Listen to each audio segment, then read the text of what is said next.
Can you hear us all right? Can you hear me?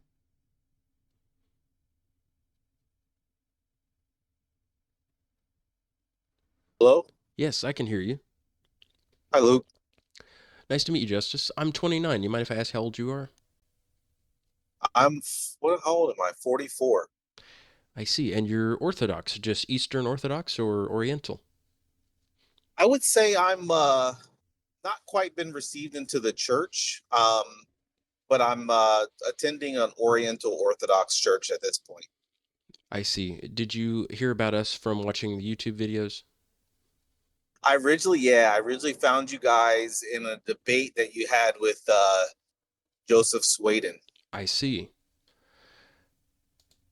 Well, you're welcome to question us, and we will question you too. And I'd love to know how you feel about the Orthodox Church and why you decided to join the Orthodox Church. I assume if you're in the true Orthodox Church, then you're pretty serious about upholding the most ancient traditions of the Church. You're willing even to separate yourself from the vast majority of Orthodox in order to do that, in order to be faithful to the original Church. Is that right?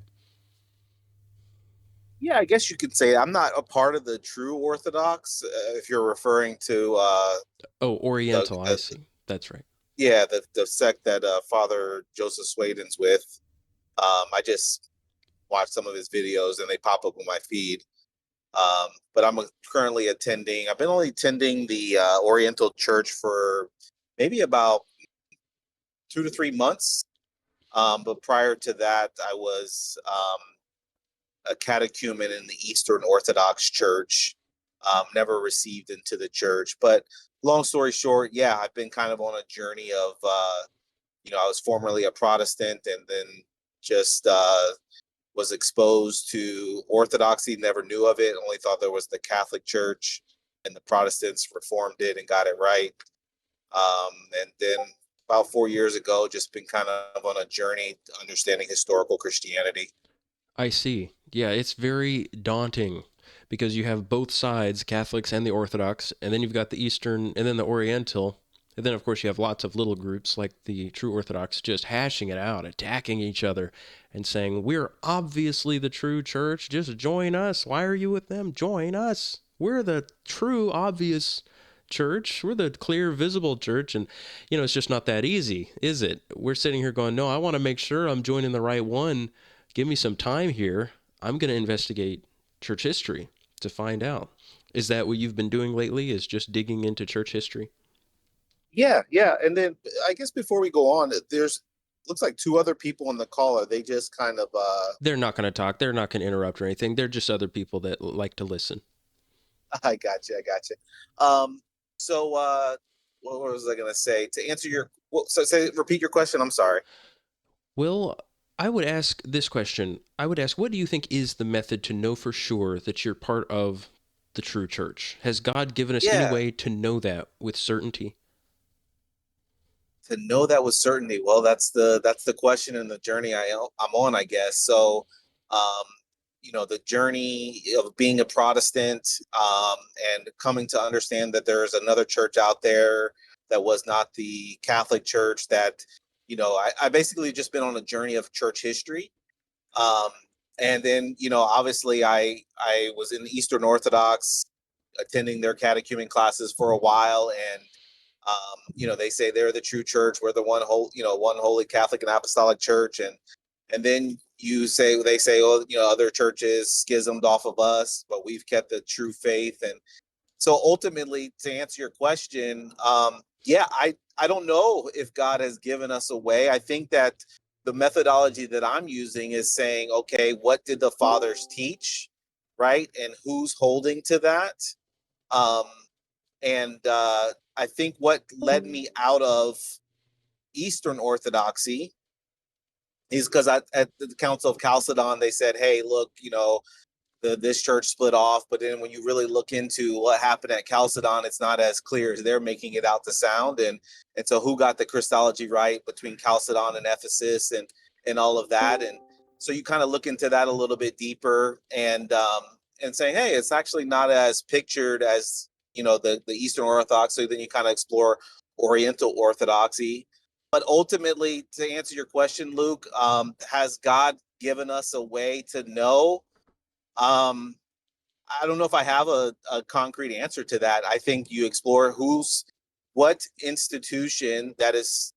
Here's what I would say. Here's my answer, and you can push back on me however you Sure. like. But my answer would be, what institution, that visible institution, is here today that is holding truest to the apostolic faith and the apostolic deposit.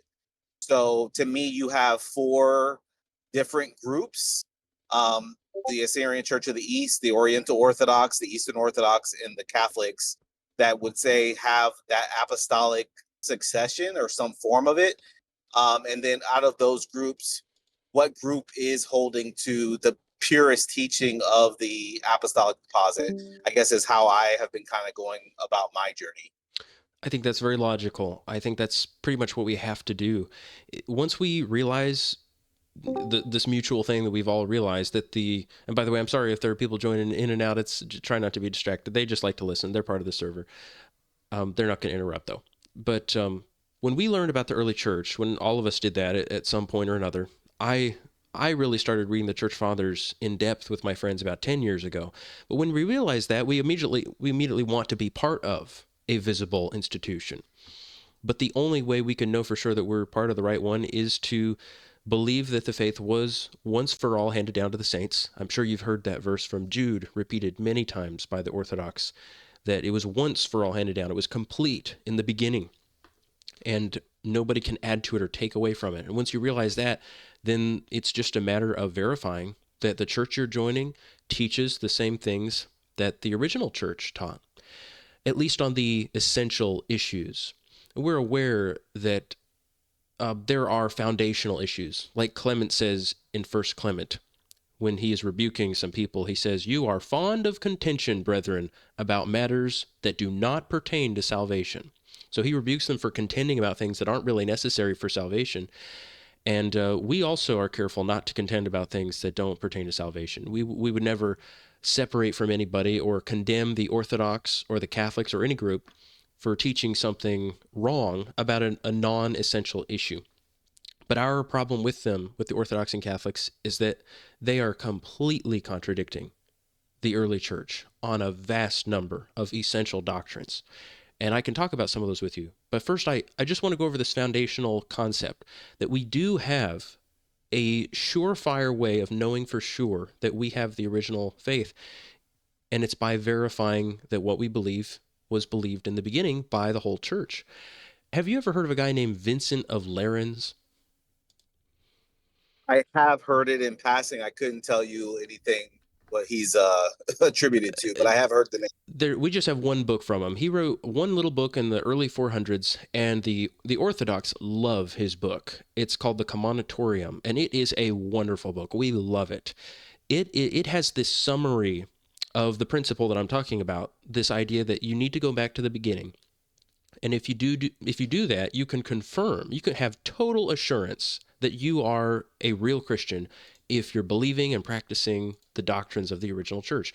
Do you mind, if you have a second, can I just read you a couple paragraphs of what Vincent says? I think it'll clarify things for you in a way that I don't think it's ever been clarified before. Sure, go ahead. Okay, you want me to post it on the chat on the right here? Are you able to see that, or would you like me to privately message you? I'm on my way home, so I'm not really looking at Okay, my phone. no Yeah. worries then. I'm just going to post it and I'll read it out loud to you. So I'll read the first part here first. So this is Vincent. I put the chapters in here of which chapter I'm quoting from. So first he says, "This being the case, that he is the true and genuine Catholic," just talking about the person who's a real Christian. "He is the true and genuine Catholic who loves the truth of God, who loves the church, who loves the body of Christ, who esteems divine religion and the Catholic faith above everything, above the authority, above the regard, above the genius, above the eloquence, above the philosophy of every man whatsoever, who sets light by all these, and continuing steadfast and established in the faith, resolves that he's saying the real Christian, he will believe that and that only which he is sure the Catholic Church has held universally and from ancient time." So he's saying all that to say the real Christian is the one who ignores all the eloquence and genius of any individual whatsoever, and he just makes sure that he has the faith that was universally held from ancient time. And he says, but that whatsoever new and unheard of doctrine he shall find to have been secretly introduced by some one or another, besides that of all, or contrary to that of all the saints, this he, the Christian, will understand does not pertain to religion, but is permitted as a trial. So he's saying God would just be testing you to see if you're going to go with a heresy or go with the original doctrine.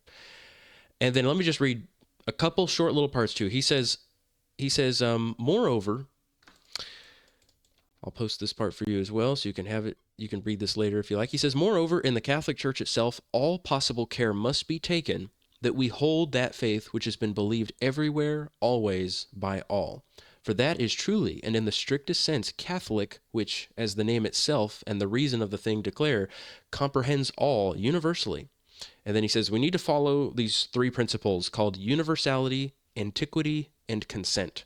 He says, we shall follow universality if we confess that one faith to be true, which the whole church throughout the world confesses.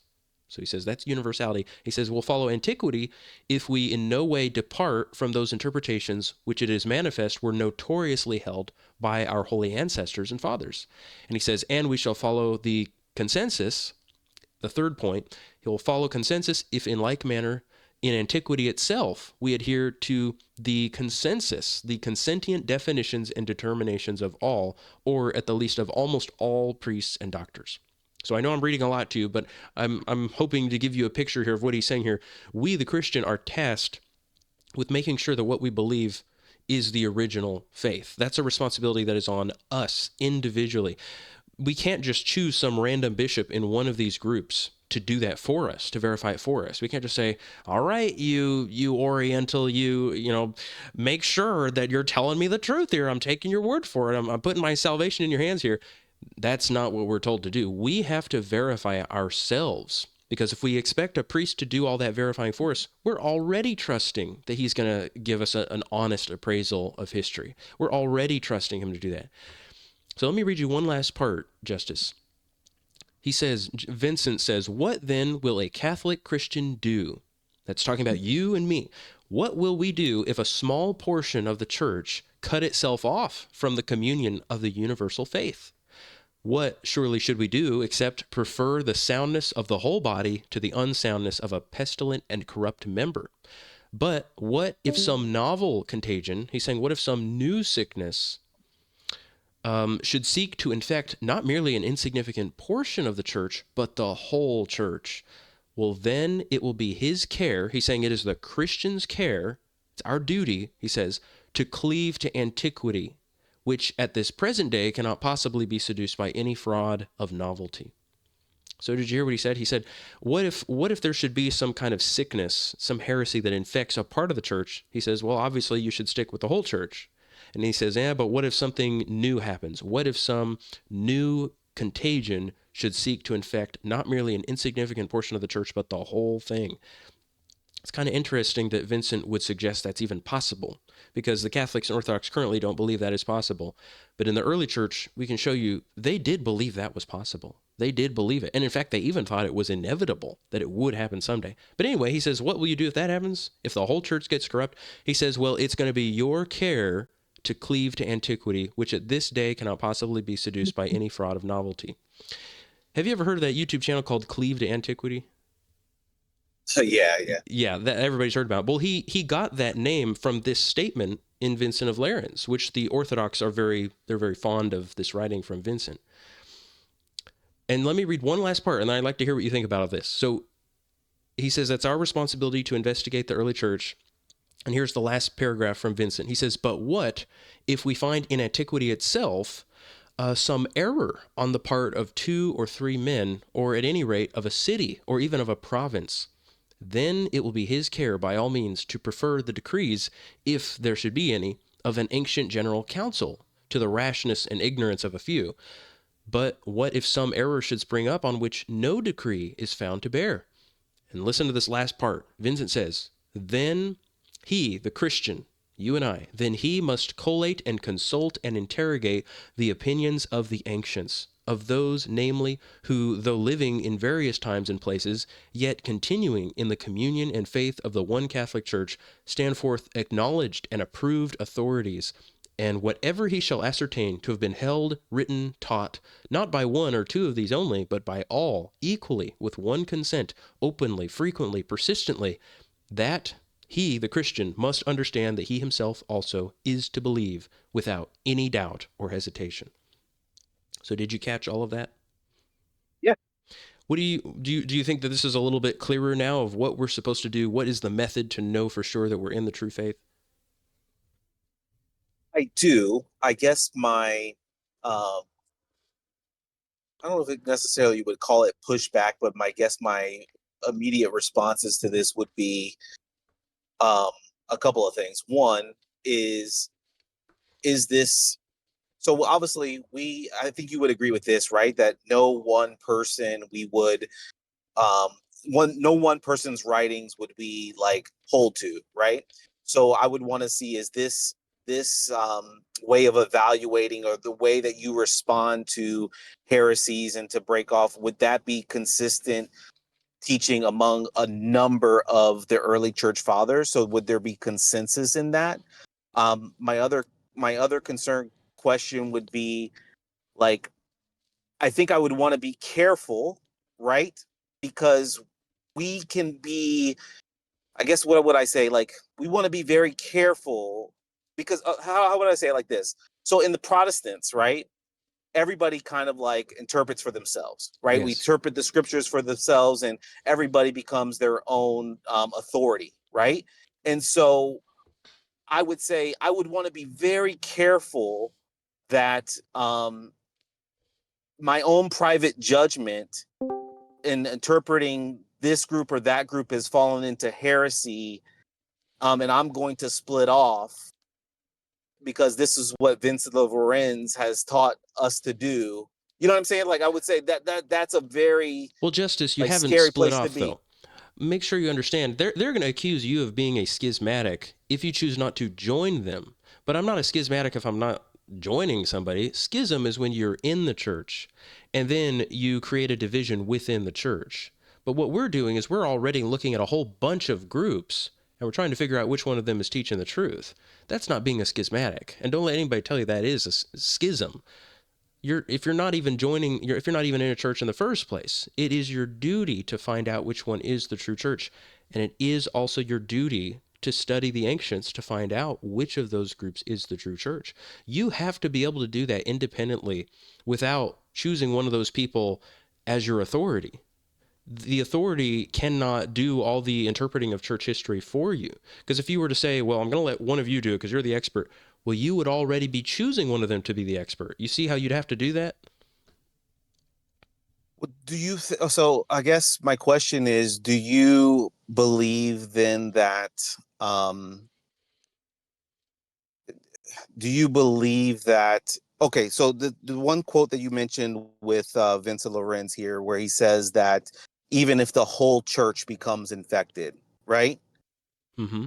Is this something that you could see Yes, it's universal. of a number of fathers Yes, saying this? yes, absolutely. But by the way, Justice, we don't have to talk about that yet. My emphasis was not on that part. That was a passing part. Right. But I was actually just focusing on the fact that we do have a method to know for sure which church is the true church. But yes, you will hear many people prior to Vincent saying that, such as Cyprian, Origen, Irenaeus.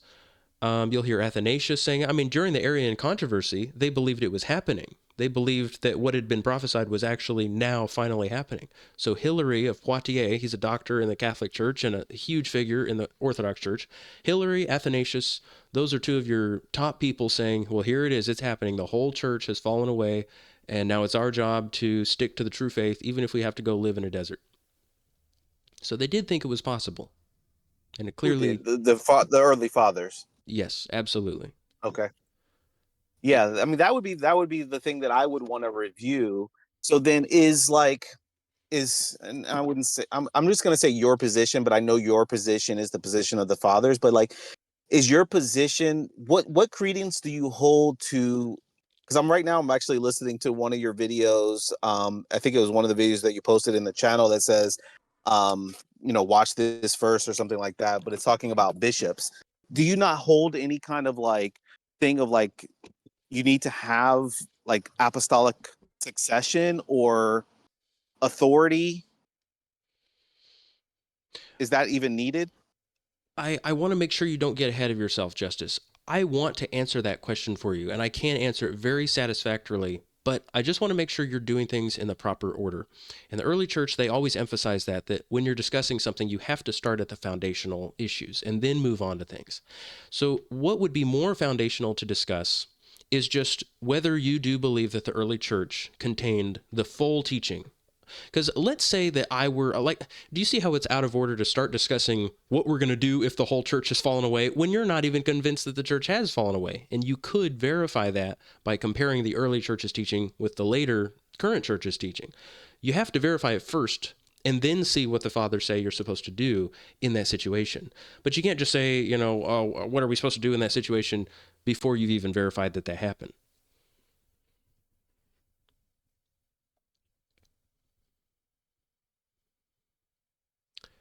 But the church fathers do, of course, teach that you have to obey the bishops. So fundamentally, you do have to obey the teachings of the early church. That is obeying the bishops. Your question is, what should we do in our current situation if there are no living, legitimate bishops who teach the faith? And I think you should hold your horses, and before you ask that question, just ask a simpler question, just the basics of, do I believe that the early church held the fullness of the truth? And does the current church, the Oriental Orthodox Church, or any church, teach what the early church taught? And you can verify that a lot more easily than you think. Right. So I would say my response would be twofold. One, yes. To answer your question, yes. You want to find the who is holding to the apostolic deposit. So yes, correct. But I think another thing, and again, I don't know. I'm on this journey like everyone else, but my other I guess what else I'm presupposing is that you also have to have apostolic succession, right? And you're saying, no, you don't have to have apostolic succession, that you don't need to presuppose that. All you need to presuppose is who's holding to the true teaching. Well, there's another presupposition, and it's the idea that apostolic succession, well, it's your concept of apostolic succession. There's more to apostolic succession than just a legitimate ordination. The Catholics and Orthodox make it sound that way, that, well, you're not a church if you don't have the ordination of a priest. But then you could ask them very basic questions like, how did the church exist during the 40-year Arian crisis when all the bishops fell away? All of them were Arians, and the tiny handful of legitimate bishops, like Athanasius and Hilary and a couple other men, separated. And they urged all true Christians to separate from their bishops and go live out in the desert and in caves and in the wilderness in order to survive, in order to be saved. They said the only way you can be saved is to separate from these heretics. My question for them and for you, which you're going to have to look up in an orderly way, is how could they survive if they separate from those bishops? And of course, Right. So that's what I would say is that again, this is just I'm not here to like I'm no theologian, I'm no whatever, but I would say that God in his grace preserved at least the number of bishops that would be allowed for the church to continue. Right. So even if it was just Athanasius and one other bishop, I don't know the canons or whatever, but it was enough to continue on the apostolic succession.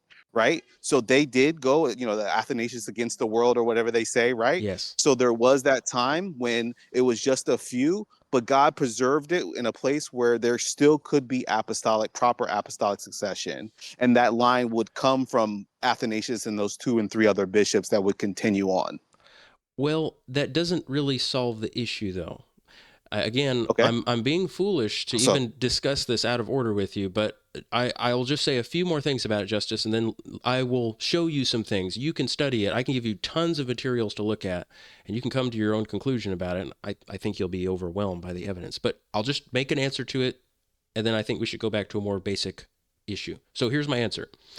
That doesn't really solve the problem. Even if there was 1 or 2 bishops who were going to preserve apostolic succession, that still doesn't answer the issue of what were those Christians supposed to do during that time? What are they expected to do if they have no living bishop anywhere? Because obviously there's supposed to be a lot more than just two bishops. And if it's true what the Catholics and Orthodox say, that you need a legitimate bishop on the earth and you have to be attending his liturgy in order to be a real Christian, if that were true, how were there so many Christians during that time who had no bishop? You see what I'm saying?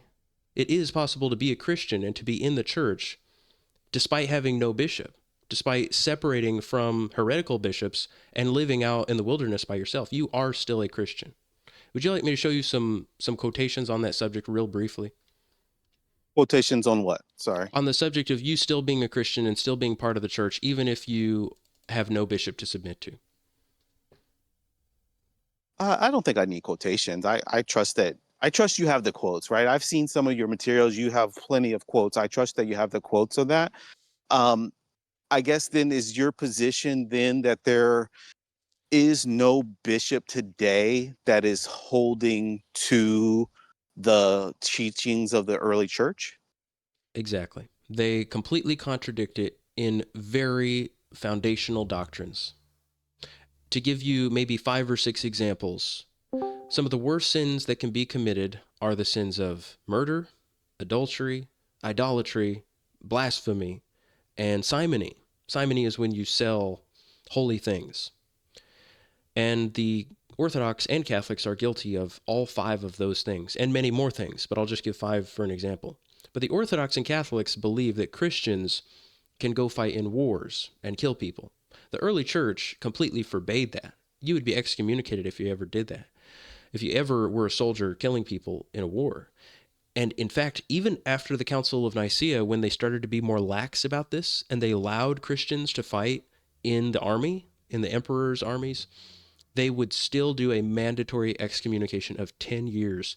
You can read about this in Basil's canons, where Basil the Great, living in the mid to late 300s, is saying, well, sometimes you have to fight in a war. He's starting to make excuses for it in contradiction to the first 3 centuries on this subject. He says, well, sometimes you have to fight in war. And he said, nevertheless, if they do kill somebody in a war, they must be excommunicated for minimum 10 years. He says that. And even to this day, in the Orthodox Church, you will be excommunicated for years if you kill anybody. So they haven't even been able to get rid of that very ancient canon. I'm surprised they haven't. But that was the church's teaching. You couldn't even be a catechumen if you were in the army still killing people. They said you must make an oath that you will never, ever kill anybody for the rest of your life, even in self-defense. There was an excommunication even if you kill somebody in self-defense. So that's one issue. I mean, just fighting in self-defense is one thing.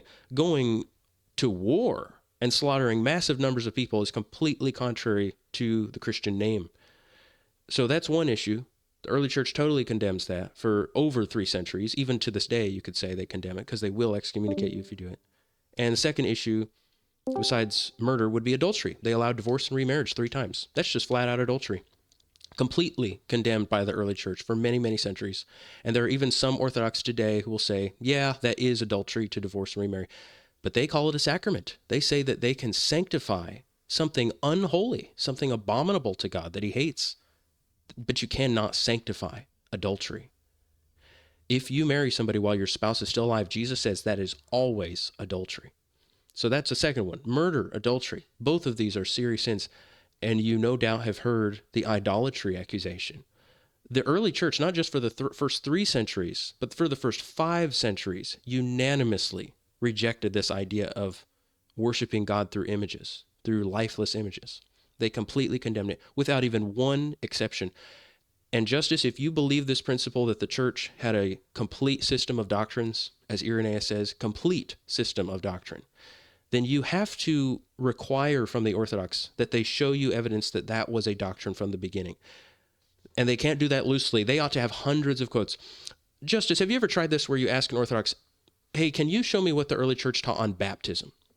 And then they can show you like 100 quotes throughout all the centuries, right? Mm-hmm. And you can say, show me what they say about the Eucharist. Hundreds of quotes. Tell me what they say about Jesus' divinity. Hundreds of quotes. Tell me what they say about eternal life or the resurrection, or hundreds of quotes. Tell me what they say about free will. Show me what they say about works and faith. You're going to get thousands and thousands of quotes. Don't you think we should be able to get some quotes from the early church on the subject of worshiping God through lifeless images? Why is there not even one? What we do have is the complete opposite of what you would find if that was a doctrine of the church. You have all the fathers bashing it to no end, saying it is completely pagan. Christians do not worship God through lifeless images. We worship the living image of God by loving our neighbor who is made in God's image and worshiping God in spirit and truth. We don't bow down to a lifeless statue or painting. I can show you that. But that is idolatry. The early church unanimously says that is idolatry. When you bow down to a lifeless image or burn incense to it, which the Orthodox call censing the images, these are both forbidden by God when he said, you shall neither bow down nor serve. That word for serve, it just means offering sacrifices, offering incense. They do both. That was the third thing. The fourth thing is blasphemy. Most of them believe that Mary is sinless. We can show you that the church fathers explicitly say Mary committed sins. Not that we're going to harp on it. You know, we love the Virgin Mary. She was an ever virgin. That is something that the church unanimously teaches.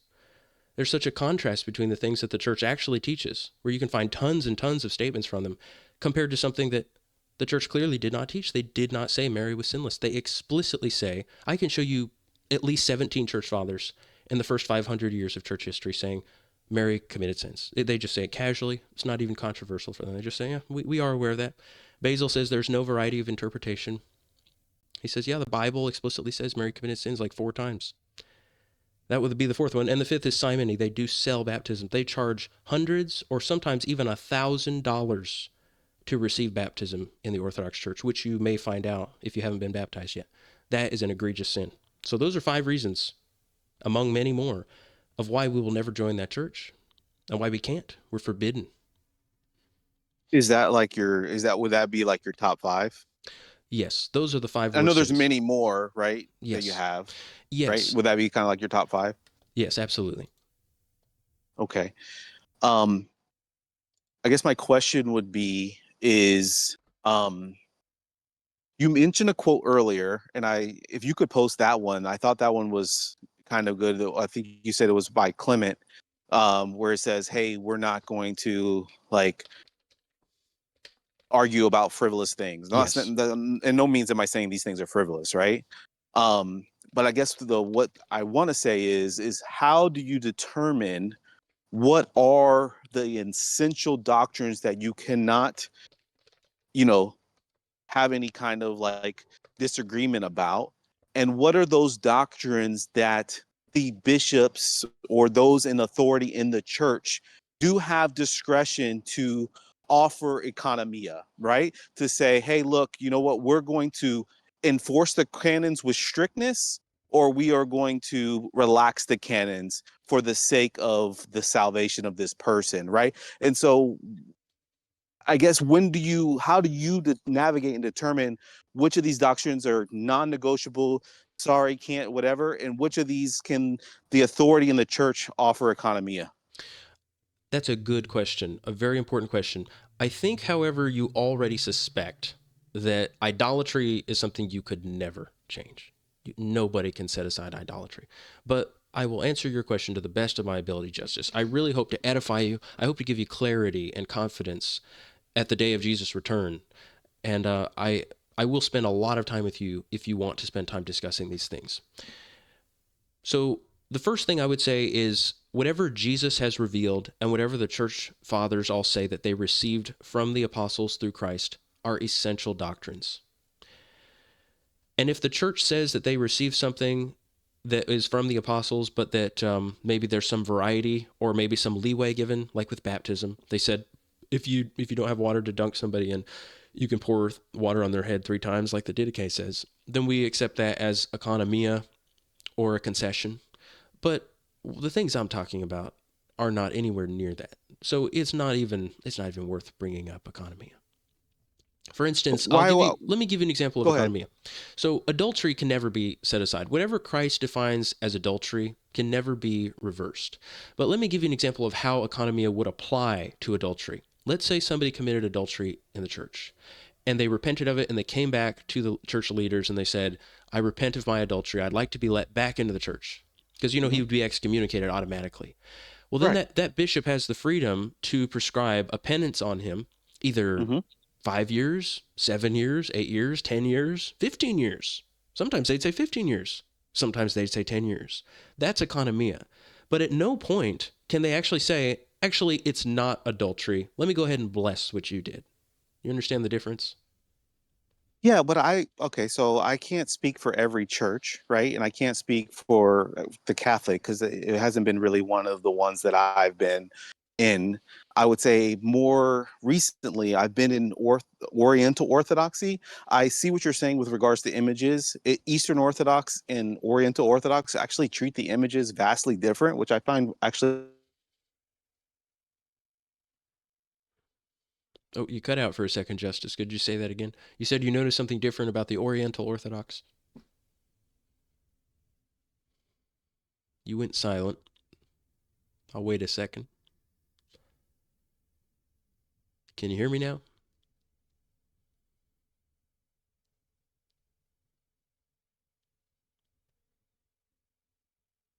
I still can't hear you. Are you back? It cut out for a second.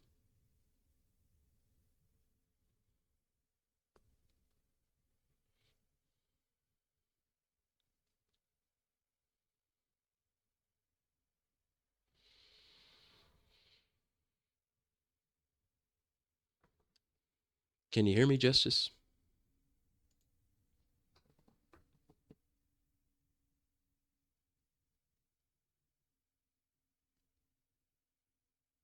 Okay, I apologize, Luke. I had a call coming in. Um, No worries, that's so I fine. don't know where I cut off. So I You guess cut what I'm off when saying you is you said you noticed something different about the Oriental Orthodox Church in regard to icons. yeah, in regards to icons, but I was moving past that. Like for instance, even like with marriage, right? So marriage that no one, well, in the Oriental Orthodox, what I'm also noticing is like, yeah, you get married and you get divorced. Like, no, it's not a good thing. And also, like, you're not going to get the same ceremony. You're actually not even going to be married in the church again. Like, the priest and in conjunction with the bishop does have discretion on, hey, we think that you need to serve this amount of time in penance or whatever. And so are you saying then, like, well, if they don't offer the 5 years of penance, or they only do 1 year of penance, or they let the person get remarried within 3 months, or whatever it is, right? I don't know all the different scenarios. Well, then they've deviated and I can't be a part of that church? Or is there like, Well, they I could. guess let's kind of go one by one. Like, if they do say, listen, getting a divorce is not okay. It's not of God. And you know what? You are not going to get remarried, and there's going to be a penance, and there's going to be a time, and you're actually not going to get an official marriage like in the church with a crowning and all of that. Is that like you're saying, well, that's not enough for me? I need you to be a little bit more stricter with that. I need you to offer 10 years of like a kind of like penance. Justice, you're confused. You understand penance is when you show that you are repentant. Penance really just means repentance. It's actually the same word, but they sometimes translate it Okay. as repentance. Sometimes they translate it as penance. So repentance means you stop committing the sin. If a person says, "I would like to divorce my wife and remarry," so that's a sin by Hmm. itself. If the Yeah. priest says, "Well, I want you to do a little bit of fasting before you do that," and then he Yeah, goes and does it, I don't no one treats it like that. I think you're kind of like you're kind of, but do you I don't know what understand the the term they do you, use. do No you one, no. Justice? Do you understand the I'm sure there are some churches and some priests that do it like that, right? But I would say you're kind of putting a caricature of all the churches, and that's how they treat it. It's like, yeah, just do a couple of days of fasting and we'll get let's you just speak in remarried. hypotheticals then. It's okay if we speak in hypotheticals without giving a specific situation. Yeah. Hypothetically speaking, repentance would entail that the person stop committing the sin and that they show that they're repentant, and then they would be let back in the church. But if it Hmm. is adultery to remarry someone after you've divorced, then they could never be allowed to do that. Under no circumstances would they be allowed to remarry and then say, well, I did some penance. Because penance means they have to stop doing it. They have to renounce the sin. Penance would mean if they, let's say they committed let's say they divorced somebody and then remarried, and then they repented of that. Penance would be that, they do some fasting, they're prostrating in the church for a few years, if they've stopped, they're not still having sex with that woman that they're committing adultery with. If they were to say, all right, priest, I've done my penance, now I'm ready to go back and start fornicating with that woman again, who is not my wife, that's not penance. He's just gone back to sinning. And if the priest blesses that, he's participating in that person's sin. He's sending him to damnation. Penance means you have to stop committing the sin. Do you see the difference? This isn't about how many years he has to do some fasting or something. That's irrelevant. That's up to the priest's discretion. And he should be very prudent about how much time he assigns to a person, how much time they should be prostrating in the church or fasting or whatever. Because ultimately, it's his job to make sure this person is really repentant before he lets him back in the church, or the church would be corrupted. But that's separate from this idea of actually blessing his sin. You can't bless an adulterous marriage. There are times when you must divorce a wife. If a wife is continually committing adultery and she is unrepentant, you must divorce her. That is the church's official teaching from the beginning. And it's Jesus' teaching. But if she repents, you must take her back. You're not allowed to go and marry somebody else. Right. So you're saying that any church that allows for someone who divorces his wife for any reason, or you can divorce your wife for a specific reason, but any church that allows that person to get remarried to someone else, you're basically saying because they are allowing someone to get remarried, they've fallen away from the church. Yeah, no longer the church. And let's be more specific. They're not just allowing somebody to get married. They are performing a marriage ceremony, which they claim is a sacrament. They believe marriage is a sacrament that is God ordained, that God is joining these people together, and the church blesses it. So if it's adultery, they're not just letting somebody commit adultery, which is bad in itself. You can't let people fornicate in the church, but they're blessing it. They're saying it's holy. This adultery, this unlawful union, where this man marries this woman when he's already married and she's alive, his previous wife is alive, we're going to bless this and say that this is holy. You know what the scriptures say about that? They say, how can a clean thing come out of an unclean thing? But they believe that. They contradict that scripture. Let me ask you this question. So obviously I agree that there probably are churches that are doing that, but what if there was a church that said, hey, we don't, kind of like what I said to you before, like, this is not good. Divorce is not good. We are really not going to perform the same ceremony as we did before because this is not your first marriage. Like, you can get married and whatever, but at the end of the day, we're not okay with this or what have you. Why are they not okay with it? Why Why are they not okay with it though? You're saying they're not okay. They're saying they're not okay with it. Just so you know, the Orthodox Church doesn't say that. They say they are okay with it. That's why they bless it. But let's say hypothetically, when you say Orthodox, are you referring to Eastern Orthodox, or are you mainly referring to Eastern Orthodox or Oriental Orthodox? They're the same. Oriental and Eastern both allow up to 3 marriages. I don't know if I agree with that. You think they're the same? Yes, you can look it up. They're not in communion, but they're the same. Yes. Yes, you're saying they have the same standards when it comes to everything. It comes to marriage, comes to all of it. They have the same standards. In regard to marriage, yes. The Eastern and the Oriental are the same. They both allow up to 3 marriages. Okay. And I would just ask them why they're not okay with it. If they say, I'm not okay with it, but I'm going to go along with it. Well, why are you not okay with it? The only reason you could not be okay with it is if it's adultery. There's no other sin involved here except adultery. If they say, well, I'm not okay with it, but for reasons other than adultery, I'm not okay with it, but I'm not saying I think it's adultery. Well, then what is the sin if it's not adultery? Because the only reason you would be against it, the only reason the early church is against it, the only reason I'm against it is because it's adultery. So you can't really get out of this. It's either adultery or it's not. It's kind of like when you talk to people who are pro-abortion and you say, do you think that we should be aborting babies? And they're like, well, I would rather we don't abort babies, but what if a woman gets raped? You have to do it then. You should just ask them, well, wait a second. Why is it bad to abort babies? Is it murder or not? If it's murder, who cares if a woman is raped? You can't murder somebody just because a woman conceived a baby and rape. It's either murder or if it's not. If it's not murder, then you should have no problem with abortion. You shouldn't be saying, I think it's bad, but I think it's necessary. Well, if it's not murder, it's not bad, period. So the same applies to this situation. It's either adultery or it's not. So where I agree with you, right, is I tend to be a person that likes to fall on the side of the strictness, right? The strictness of the canons and things like that. I think ultimately the question that comes to my mind, and I think we have to ask, is like, how do we define what are the non-negotiables and what are the essential doctrines? Like, where is it laid out in the fathers where it says, if this church is not doing this and this images, let's set aside images, because I probably, you and I probably tend to kind of like side on that one, right? But like, what are those things that like, these are the things, and if this church starts departing on this, you are free to depart from the church. Like, how do we define what those things are? That's a good question. And if we set aside images for now, two big ones would be murder and adultery. So if you look at the Old Testament, you notice that not every sin results in a death sentence. But the church fathers say that the reason why God made a death sentence for certain things, such as murder and adultery, and idolatry and blasphemy in the Old Testament, is to symbolize that it is actually an immediate spiritual death. It's a loss of salvation. Now, we know that a person can be spiritually dead, but that they can repent and come alive again. They can be regenerated and restored to the church.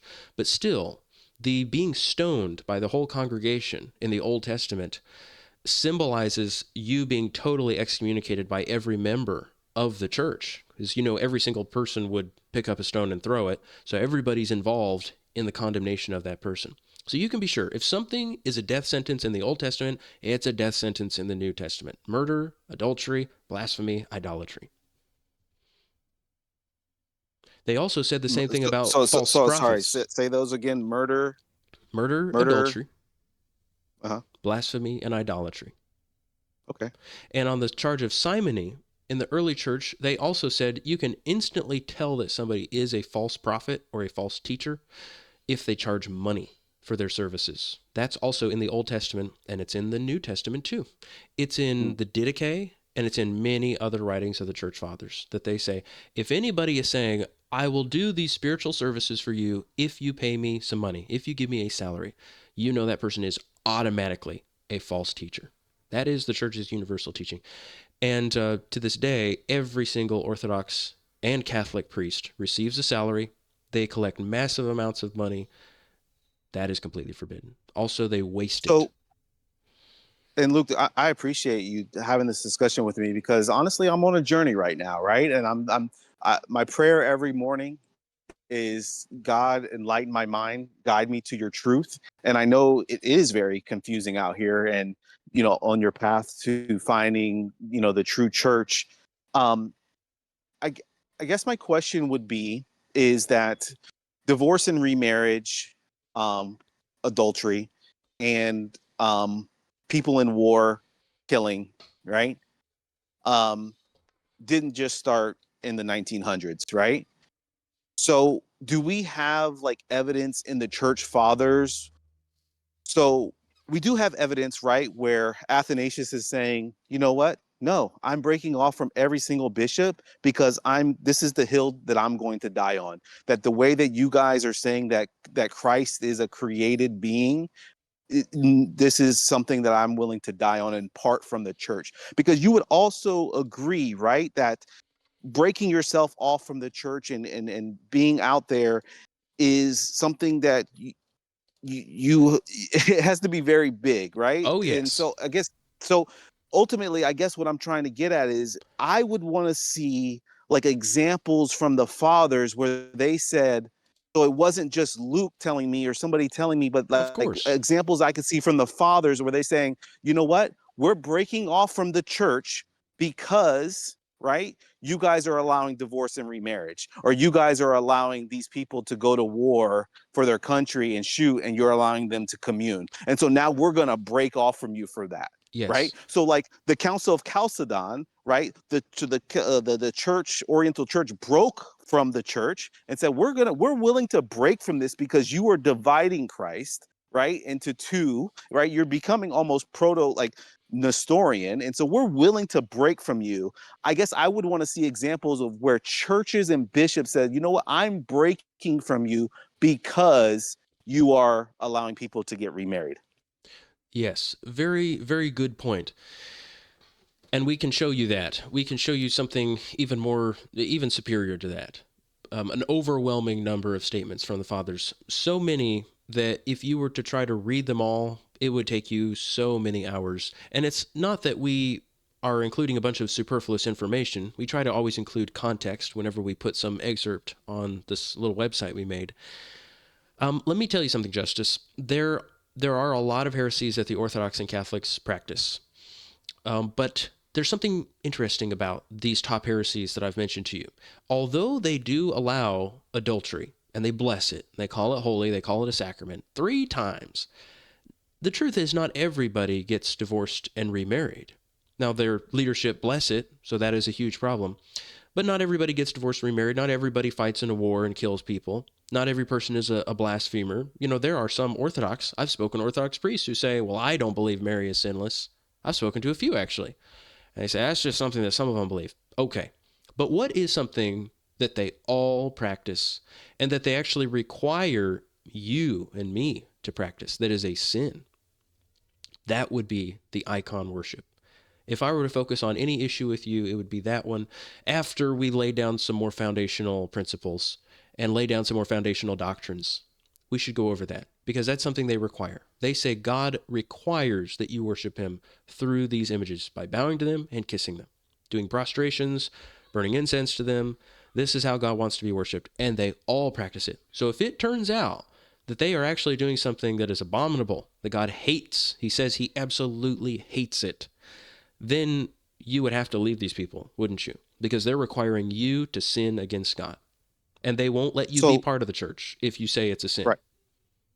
So I'll answer that, but you are saying that you do have historical church history where bishops are willing to leave the church over issues of divorce and remarriage. You have plenty of quotes and things that you could show me with those issues. We can get to the icon thing. I want to get to the icon thing, but you have those other issues like fighting in war, killing in war, and divorce and remarriage where bishops are willing to depart from the church and be out in the desert on their own because the other part of the church is allowing this. Well, like I said, there is a difference between the icon worship issue and the adultery, murder. Those issues are things that not every single priest, I'm sure somebody say, I think there's an exception to that. I don't think you should leave the whole Orthodox Church just because of some issues that some or most bishops do. Just join the church that doesn't do those things. So that's why I would point out something like idolatry, because that is something that they all do. Yes, I mean, it goes without saying, Justus, if something is adultery or murder and your bishops are telling you it's a good thing, you cannot have communion with that bishop. That bishop who tells you these things are good and blessed and encourages his congregation to do it. Even if he himself doesn't do it, he blesses it, he encourages them to fight in wars. As we know, in the Orthodox Church, they've got their patriarchs up there. They've got Patriarch of Moscow telling people their sins are going to be forgiven if they fight in the Ukraine war.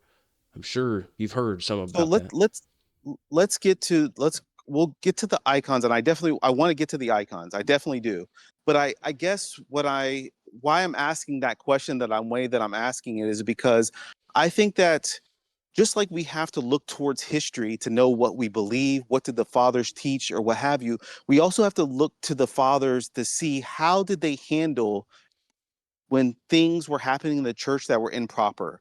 And at what points did they tolerate certain things? At what points did they say, this is the hill that I'm willing to die on? And I think we have to also kind of just look to that example. And so that's why I'm asking that question of like, do we have examples with the top 5 things aside from icons that you're mentioning where these bishops took a stand? So for instance, if my bishop starts saying, hey, look, Christ is not God, he's a creation of God, I can look at Athanasius and says, I need to depart from this church because that's what Athanasius did. That's what I'm to do. If my church starts teaching, I'm not going to go through all of them, but right. So like, there's things where you could see that the church was willing to like go against everyone. And I guess I would want to, like, I just, when I told you in the beginning, like, I just would want to be careful of using my own private judgment to says, hey, look, this is the thing that I can't tolerate this. This priest is allowing this thing, or this bishop is allowing this thing, and I'm just going to depart. Because I think that's kind of where the Protestants, when I was Protestant, is where we kind of went wrong. Everything's private judgment, private interpretation. And so I would almost want to see an example of those things where and I think God would give us that, right? God would have given us an example of, hey, how are you as a Christian supposed to react when this specific thing happens in your church? This is when you're willing to say, you know what? It's not great, it's not perfect, but I'm going to stay in the church, right? Or here's the thing where, you know what? It's time to leave the church. Yes. By the way, I just want to say, Justice, you're the most intelligent Orthodox I've ever spoken to. I'm sorry to say it, but I'm glad to say it too. You are asking such a fundamental, foundational question. You don't just want to debate about things or bring up quotes, but you are asking a very basic and important question, which is, okay, even if they were committing a sin or some heresy, surely that happened in church history. And it did. It happened in the first 3 centuries, even when the church unanimously taught the truth on all these issues. So the question is, what are the congregations supposed to do if they catch their bishop teaching something wrong? Obviously, they wouldn't just leave the whole church, but they would have to leave the whole church if they couldn't find any congregation teaching the truth. They would have to do that.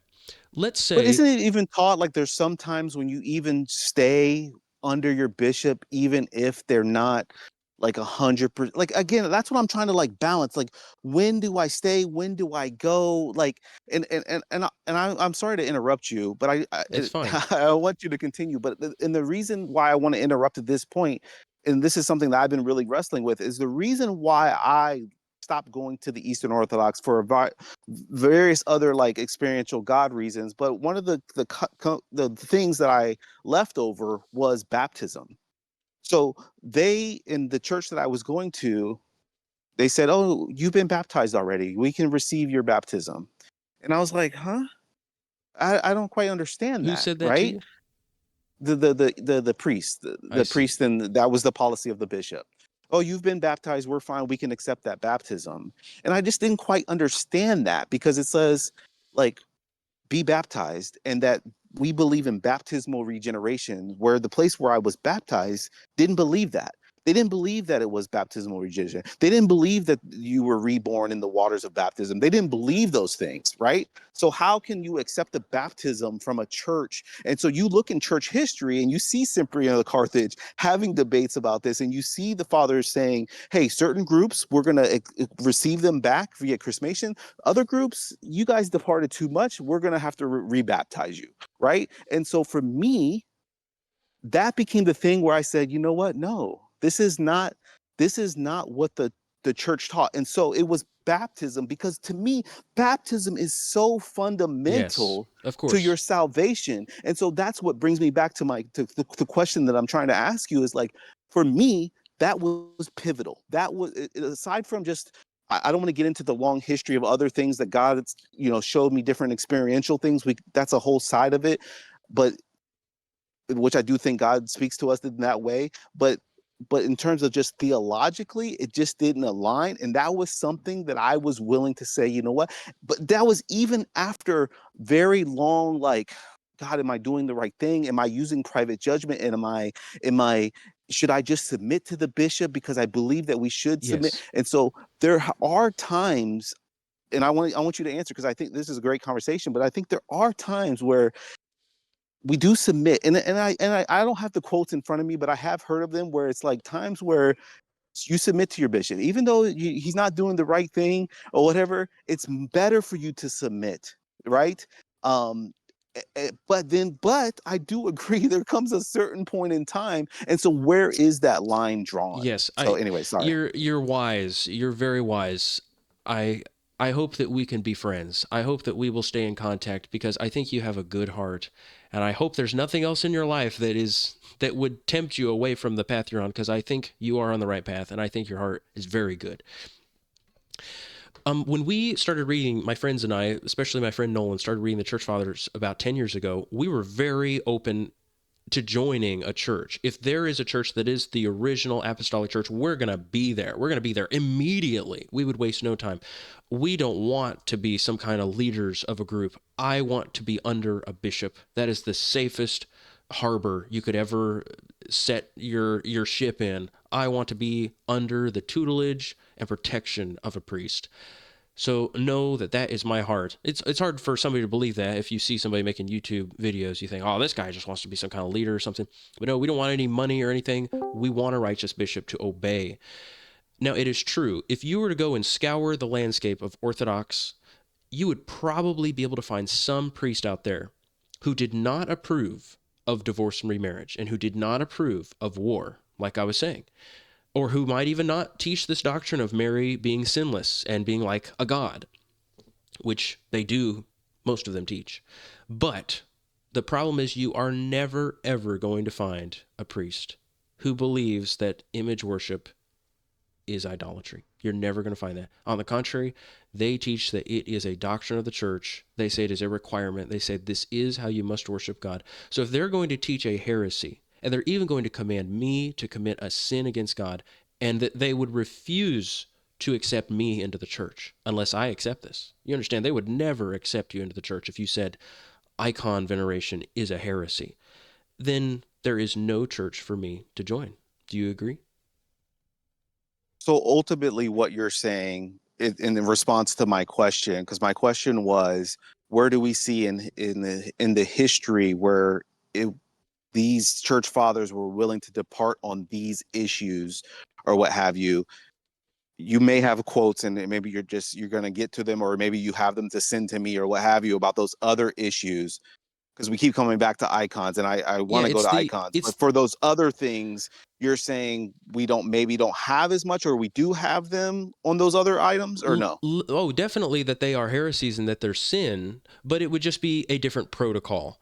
If in the early church they found a bishop practicing some kind of sin, any kind of sin, whether practicing it himself or teaching it to other Or people, condoning it? then they had a protocol that Cyprian lays out in the most detail out of any church father, but also the apostolic constitutions. It gives a very detailed explanation. The responsibility of the individuals in the congregation is to go and send letters or to contact the surrounding bishops and to have them come and investigate it. So they would send 2 or 3 other bishops to come investigate this accusation, and they would either find out that it was bogus and say, actually, you congregation, he is not committing a sin. This is what all the churches teach, is what we teach as well. Or they would say, thank you for bringing this to our attention. You, bishop, are in sin. Repent of this sin. And if the bishop repents, then everything is restored. Everything's great. But if the bishop doesn't repent, then he would be deposed. And they would tell the congregation to unanimously elect a new person to replace him, which they would do. And then those bishops would lay hands on him and they would consecrate a replacement bishop. That was the protocol. But again, you can't do that. You can't do that in the church today on icons or on those other issues because it's so widespread now. There is no authority structure anymore like that. The top people in the authority structure, these patriarchs, like the Patriarch of Moscow, are owned by the government. They are billionaires. They have mega mansions and private yachts, and they own oil companies. I mean, you cannot go to the top and say, hey, we've got people down here practicing heresy. They don't excommunicate people for heresy. On the contrary, they require that people respect the things that they teach, or you'll be excommunicated. You have to toe the line if you want to be part of these churches. You cannot be in any of these churches and say, I believe that you are practicing adultery. They're not going to let you be in the church. Gotcha. So I guess we could move to icons. So I think icon veneration, really gets, I guess, established as a doctrine in the Seventh Ecumenical Council. Are we would say we're in agreement with that? Well, I don't want to be overly contentious with you, Justice, but just so you know, before, just a few years before, in the 30s, they had a huge council, which was basically at Nicaea, but it was one city, it was removed from Nicaea, it was right next to it, called Hieria. And there was a massive number of bishops there. In fact, how many? How many bishops at Council of High? No, I know the council you're talking about, where they basically it was like the opposite Yes. of the yes. 338, massive number. It was more than there were at the Second Council of Nicaea. And at Right. that time, 4 of the 5 patriarchates were iconoclast. 4 of them. And it kind of just went back and forth. Sometimes you'd have a majority against icons, sometimes you have a majority for them. Same with the emperors. You'd have a ton of iconoclast emperors and then some that were for it. It was always the women that were for it. So after Hieraea, about 40 years, some 40 or 50 years later, then this woman named Irene, an empress, comes along. Her husband dies. She convenes, she does a lot of stuff first. First of all, she has a son, Constantine, who is supposed to be emperor, and he's old enough, he's like 18, but she prevented him from being emperor. And she says, I'm going to be the regent, I'm going to be your acting emperor. And so at the time, the Bishop of Constantinople was an iconoclast. His name was Paul IV, I believe. And he had written many books against icons. He said it was ridiculous and the church had always rejected it. And she went to him, she threatened him. She went to his secluded hideout, because when he found out that she was taking over the kingdom because the emperor had died, he went and hid from her because he knew that she was going to come kill him. She had arrested and tortured and killed all kinds of people. So when she found him and she found out he was not going to go along with doing a little council for her where they were going to endorse icons, she went and said, well, then you're not going to be the bishop anymore. So she deposed him, which is ridiculous. Emperors do not have the authority to depose bishops. That's already a sign that the church is totally corrupt.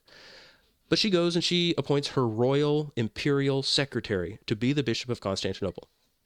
He was not even a Christian. A lot of these guys they'd never been a deacon, a presbyter, they'd not been a priest, they'd not been a bishop, let alone a patriarch. So she broke all the canons of the church. She says, make my secretary Bishop of Constantinople. And she says, go ahead and convene this council. And do you know how many other bishops from the other 4 patriarchates showed up at the Second Council of Nicaea? I don't know. 0. It was just the Bishop of Constantinople, this secretary guy. 1 second. I got to kiss my baby. Good night.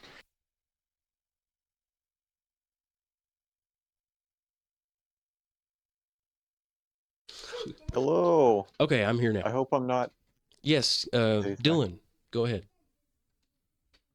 I think a lot of the discussion going on is really good. I had a bit of a question about obviously You'll have to hold violence, it. right? You'll And have to. militaries. I would like to answer it for you, Um, Dylan, but just hang on to it for just a minute. I Yeah. just want to answer this question, if the whole church accepted icon veneration. So 4 of the major patriarchates did not show up. What you will hear the Orthodox always say is, well, the Pope sent legates. They'll always say this line. What does that even mean? To send legates just means somebody sends witnesses to observe the council. But they have done that for all the councils in history, even the ones that they vehemently disagreed with. So that does not prove that the Pope approved of this, nor would it even matter at the end of the day, because they are just completely contradicting the early church's teaching. At the end of the day, it was just one bishop there, a fake bishop of Constantinople named Teresios. And so this woman, Irene, who's an empress, there's so many problems with it, Justice. If you'll just let me dismantle this for you, it is important. Don't think I'm distracting here. But let me just show how completely absurd this is. They're contradicting the universal teaching of the church. You have a woman who is preventing her son from being the emperor. She calls herself emperor, which is a masculine title. She does that. A bunch of people are up in arms at it. They're saying, how can this woman, Irene, call herself emperor? It's very strange. Is she a homosexual? Emperor is a man's title. She didn't call herself empress. She would say emperor in the letters she wrote and on the coins she was minting. And they said, isn't Constantine, isn't he supposed to be our emperor? And she was preventing her son. And so this is what she does. She actually gets a letter from the Pope, and the Pope says, why are you calling yourself emperor? That's a man's title. You are not an emperor. You're a woman. Women do not have the same rank as an emperor. But she says, I am an emperor. I'll do what I want.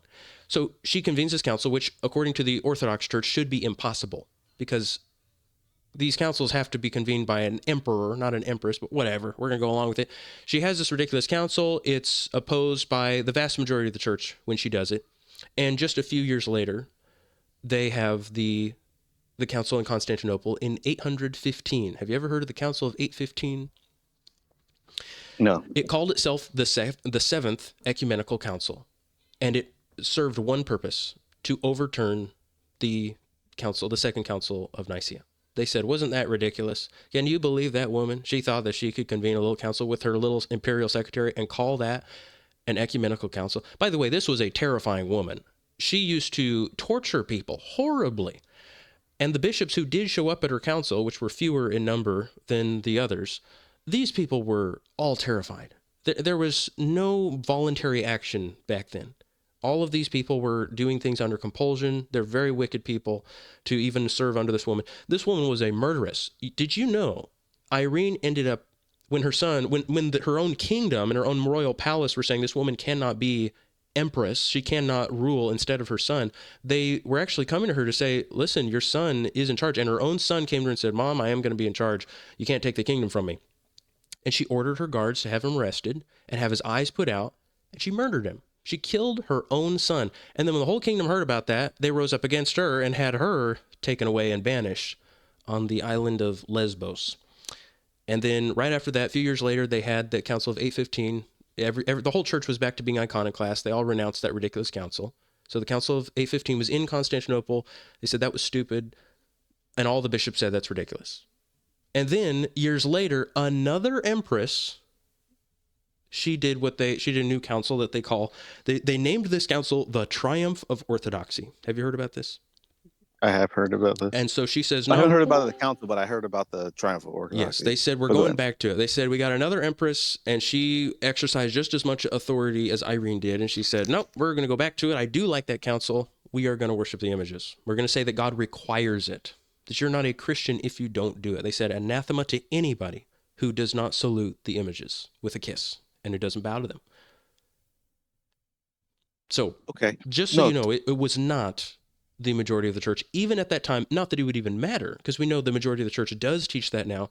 Remember Vincent's rule. It's not just the consensus of the church that matters. It's antiquity. Can you find this teaching in the beginning? Which you cannot. Right. So, no, I appreciate that. I guess, so I want to actually ask you this question. So we talked about images. We talked about those other things. I asked you, is there a historical precedent for the Holy Fathers departing from the church on these issues? I haven't really got anything pinned down with regards to that, but I want to ask you a question, which is, aside from the images, if there was a church today that maybe you didn't like how I don't want to phrase it like this, but like they weren't handling divorce and marriage the way that you thought the early fathers commanded, and or that they do command, whatever. I don't hold me on words here, but and they didn't, and about military murder and Mary being sinless and everything. But they didn't worship the images. Would you be okay with that church? Like, where's your line in the sand, I guess, of like, is it the images? Like, if you didn't worship the images, but you guys got these kind of things, like it's a little bit of a gray area. What's the line for you? Well, it's so many heresies, I think the line has been crossed. It's not like it was in the early church, where if you caught him doing something bad, you could call the other bishops. That's completely off the table. No bishops are going to come excommunicate any bishop today for practicing simony, charging you $1,000 to get baptized, or endorsing war, or blessing adultery, or requiring you to worship images. That's not going to happen. So already we have a huge problem in the church's authority structure that there is no way to rectify heresies anymore. It's gone. It's just over with. If any group tries to do that, they're going to have all their authority taken from them, from the extremely corrupt higher-ups in the Orthodox and Catholic churches. So if any corruption is called out, it's over. You understand that? There is no way to do that anymore. Yeah.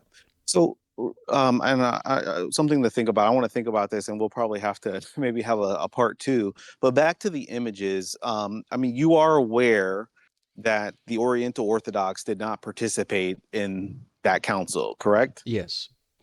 Okay.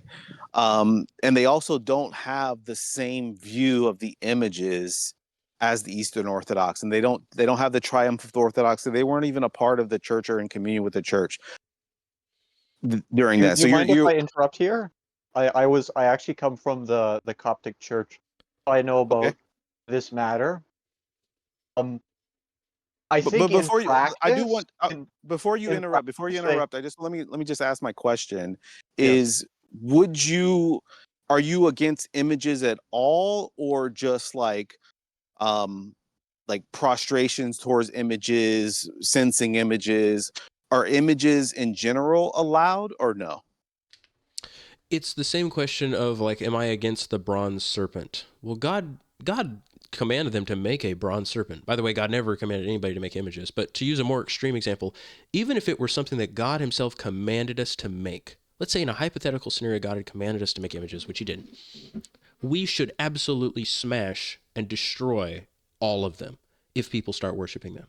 Do you know about the story when Hezekiah smashed the bronze serpent, the sacred thing that God told them to make, that even performed miracles, even healed people? He said, smash it, because the people started worshiping it with incense. So I think we should even smash, even if there were such a thing as a holy icon, every single one of them should be smashed if people are worshiping them. But no, we don't. We don't believe in any doctrine of worshiping God through images. That is rejected. The sheer amount of money that is wasted on these things to have all the wood carved out and painted and decked out with gold and silver is a sin in itself. All that gold should be melted down and sold and given to feed the poor, feed the hungry. And we should do the same with all the gold in the church. But a picture cannot be evil in itself, unless it's depicting something evil like an immodest woman or something. Right. I guess the gentleman, I don't mind if the gentleman wants to. I just wanted to kind of get your sense there. And if you're okay with the other gentleman coming in, I'm fine with that. Yes. Okay, Dylan, what is the difference between the Coptic's view of images versus the Eastern Orthodox? Okay, so it's like what he was saying. Coptic Church only accepts first 3 ecumenical councils. They do not accept Nicaea II. They still have more or less all the same practices as the East. They don't technically. It's not like a dogma or it's required of the faithful venerate the images, but it is part of their practice.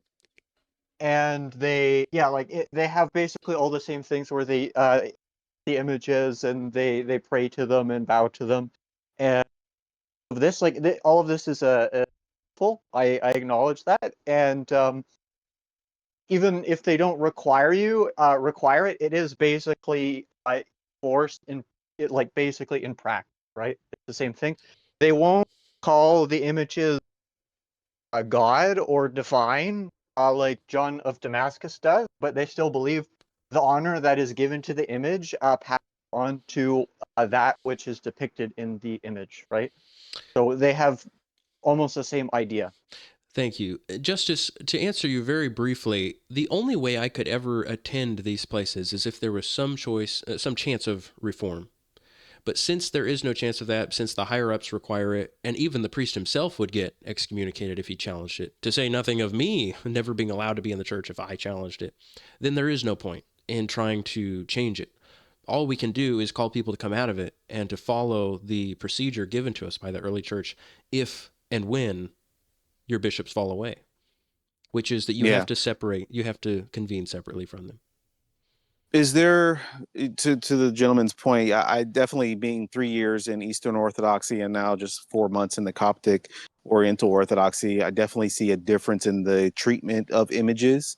And, I guess that's why I kind of asked the question of, would there be so you're okay with images, but anytime there was any kind of worship offered, is there, because I've heard this too, the difference between worship and veneration, and I know they kind of like do a play on words in the Eastern Orthodoxy, but don't we have examples like in the Old Testament of people giving honor and worship to something that was not like the Ark of the Covenant per se, or these type of things? Don't we have like examples where that is an image, that is something that is not God, right? So yes, how does that let's discuss that. I will give you perfect clarity on this, Justice, that you have never heard from any Orthodox or Catholic or Protestant, because the Protestants can never effectively refute any heresy without appealing to the Church's unanimous teaching. How could they? Because they're heretics themselves. But if somebody respects the early church and says, I will obey the church's universal teaching that they held from the beginning, then they can effectively refute heresies. So that's the only reason I and all my friends, which they're letting me do the speaking, so that's how it is right now. But we all have come to the same conclusion because we've all been reading the church fathers. Especially my oldest friends have been reading them for over 10 years. So I just want you to know we can give you perfect clarity on these things. Ask any question you like. So the first thing I want to say is, don't you think we should have more than some question like, what about the Ark of the Covenant? Shouldn't we have just a doctrine in the church? If this were a doctrine of the church, shouldn't you be able to appeal to, 100 quotes, or maybe 50, or maybe 20, or maybe 10, or maybe 5, or maybe just one, where they say this is the universal teaching of the church? Yeah, I would agree with that statement that you just made if we have a council that basically says, let them be anathema for those who don't kiss the images, right? But if images are in worship and, most people don't venerate them, they don't whatever, they're just there, but a little lady passes by and she kisses her hand and touches the image, do we need to have a doctrine like formulated because someone does that? I don't know. I don't know that let's answer. just work with what we have, because the council Yeah. didn't talk about that. The council didn't say, hey, it's okay if people do this in passing. The council said, this is the doctrine of the church, that we worship God through images. And they claimed that the church had always taught that. They didn't claim that that was something that developed later on.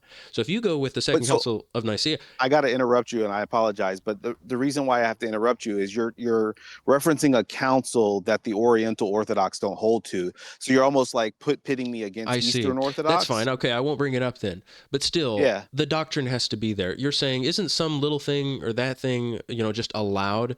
But still, what about the doctrine? The idea that God wants to be worshipped through images and that he at any time has commanded it. I don't think that the Oriental hold to that doctrine, that you're basically saying, hey, this is what the Catholics, they hold to this doctrine, they hold to the Seventh Ecumenical Council, they hold to the triumph of the Orthodoxy. And I'm saying the Orientals don't hold to all of that. And so I guess that's what I mean, right? They don't treat it like, hey, you have to come in, you got to kiss these, you got to put a candle out, we're going to sense them, we're going to do all these kinds of things. Simplify it then for you. Yeah. On the issue of incense, for instance, the whole church for about 500 years unanimously rejected and condemned the idea of offering incense in a liturgy. Completely rejected it. It didn't exist. And we can give you all the quotes that we've collected. Of course, there are many more. All the time that we read the church fathers, we come across more instances that we save to our little collection here.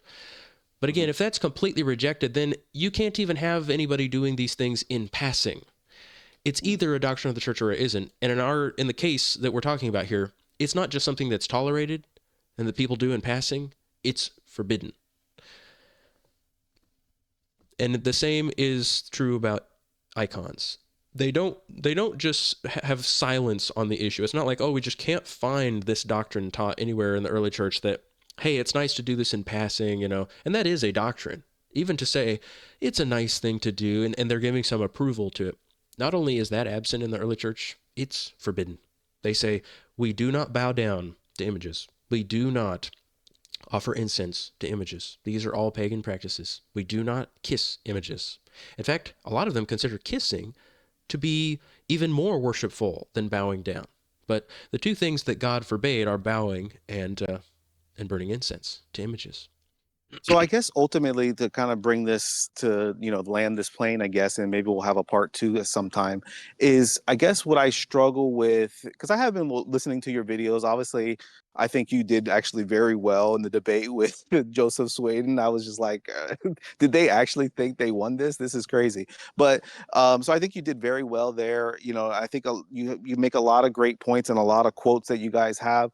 I guess my struggle, right, with the position that you guys hold is like, it's almost saying, this is my biggest struggle, is like, it's almost saying that the entire church, it's almost like the Protestants that says, look, the church just went astray and it fell away and we are restoring it, right? We're restoring the church that apostatized for 1500 years or whatever, or whatever. And so I think that's my biggest struggle, is that says there was a time.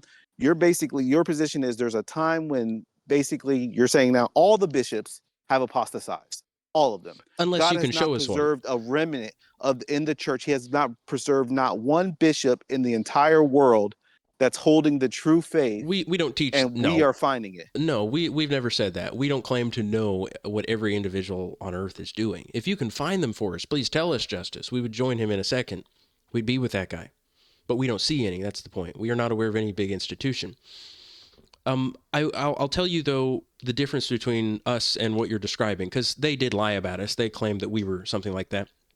I don't know how anybody could call somebody Protestant who believes we must obey the early church and that they're the ultimate authority equal to Scripture. That's definitely not a Protestant position. We are not using our own interpretation. We hear people say that sometimes, Justus. They say, well, this is just your interpretation of the fathers. That is not true. That is not an honest argument. I don't think it's your interpretation. I think a lot of the stuff that you say is valid. Like I said, I think the biggest thing you're saying, basically, God, I can't find your visible church. I can't find your body. The church is the body of Christ. I can't find it, God. It's nowhere out here. I'm looking, I'm searching. I can't find it. It's invisible to me. And basically, to hold your thing is you're holding to, God, you're not present. I can't find you. So I'm just going to do my thing until I find, I don't know, I don't know. That's hard for me to grasp. That's hard for you to grasp? That you're saying that basically God, Christ is invisible. But he's not here visibly present on earth. Well, we've never somewhere said tangibly that you can find him.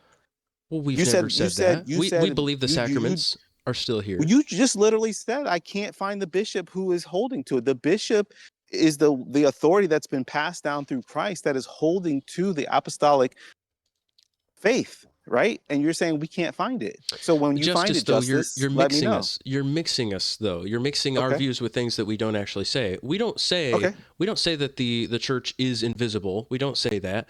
And if we did say such a thing, I mean, even the Orthodox have a version of that. We would say that is true in one sense, and it is not true in another sense. The Orthodox would have to admit that the church is not visible in China, right? Wouldn't they admit that? The church is not visible in China. I don't know for sure. I don't know for sure. Let me inform you. For the most part, I could say I agree. It's not the most part. It's 100% part. China has the biggest population of any country. It's 1.4 billion people. There are 0 Orthodox parishes there. 0. Okay. India is right behind it at also 1.4 billion. The Oriental Orthodox Church actually has its like home base in India. That's where they have the most churches there, just because India has such an outrageously massive population. But Oriental Orthodoxy, Ethiopia, actually. But sorry for interrupting. The Oriental Orthodox Church can't be found all over. Where is the Oriental Church in Saudi Arabia? Where is the Oriental Orthodox Church in Brazil?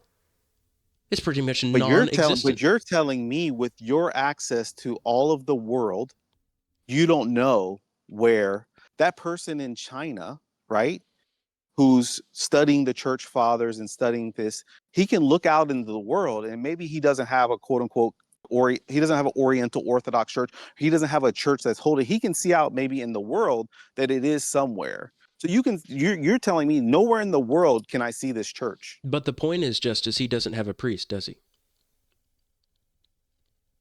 But I would say my response to that is that obviously God would meet him in his circumstance, right? So he can be saved without a priest. But you're sure I don't necessarily. I don't want to get into a whole rabbit hole with that. Well, I'm talking about our situation. Your situation. You're telling me, as I look out at the expanse of the world, in no country and across this entire world do I see the church. Justus, God. Is that true? Justus, Peter says, I most certainly understand now that all people are welcome to God. He says, there's not partiality with God, but all people are welcome to him who fear him and work righteousness. All people are welcome. So there's nobody in China who says, I want to be a Christian, I want to be saved, who God would reject and say, well, you just can't be saved because there's not a priest there. Well, I agree with that statement. That's why I didn't want to go down with that rabbit hole, but I'm just saying your perception is I don't see the visible church anywhere. Let me just say a few things though, real quick here. I have to point out a lot of things. So your issue is really not that your situation is not that much different from mine. You're saying, well, at least he knows it somewhere, but that doesn't really solve the problem of a priest, because their main accusation against us is going to be, well, you don't have a priest. Okay, but there are people in lots of countries like Pakistan and Indonesia and that's not my doctrine. and Taiwan. That's not my doctrine. My doctrine to you, my question to you is, where is the visible church in this world? But wait a second, Justice. You first have to establish the doctrine that it has to be there. You're assuming that doctrine existed in the early church, and it didn't.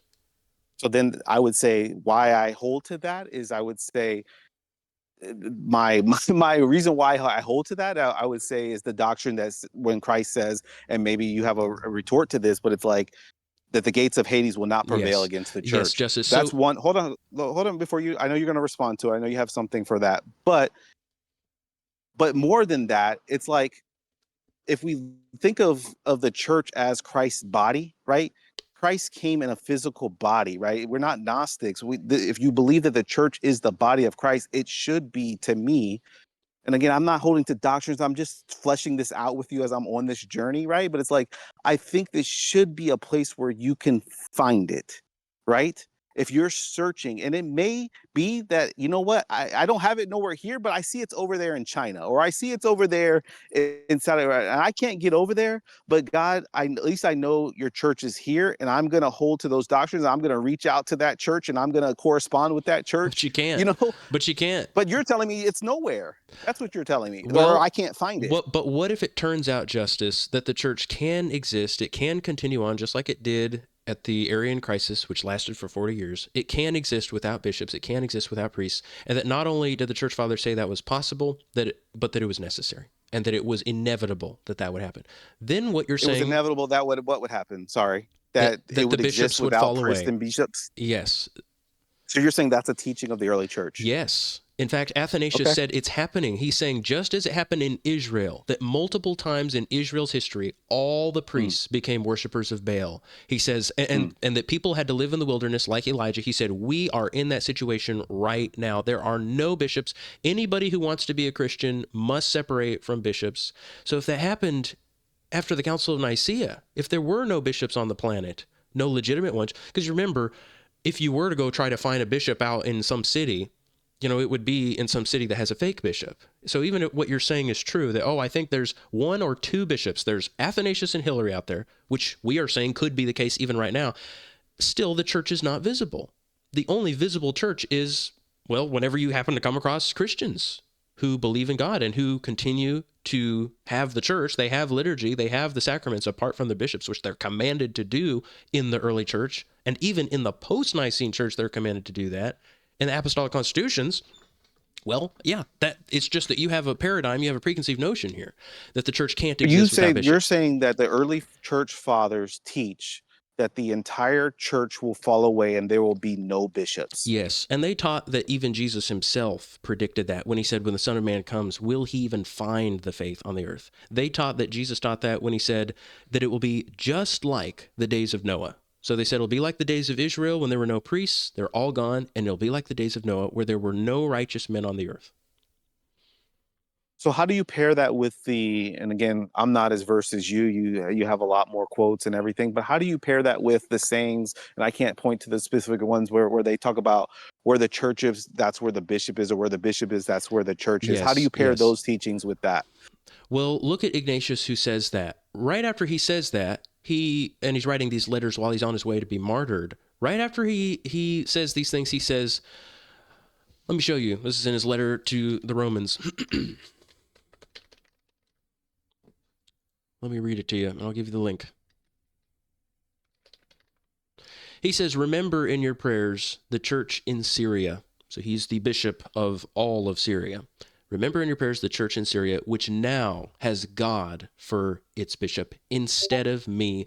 Jesus Christ alone will oversee it. So he uses the word oversee. That's the word episkopos. He's saying will be bishop over it. Jesus Christ alone will be bishop over it, and your love.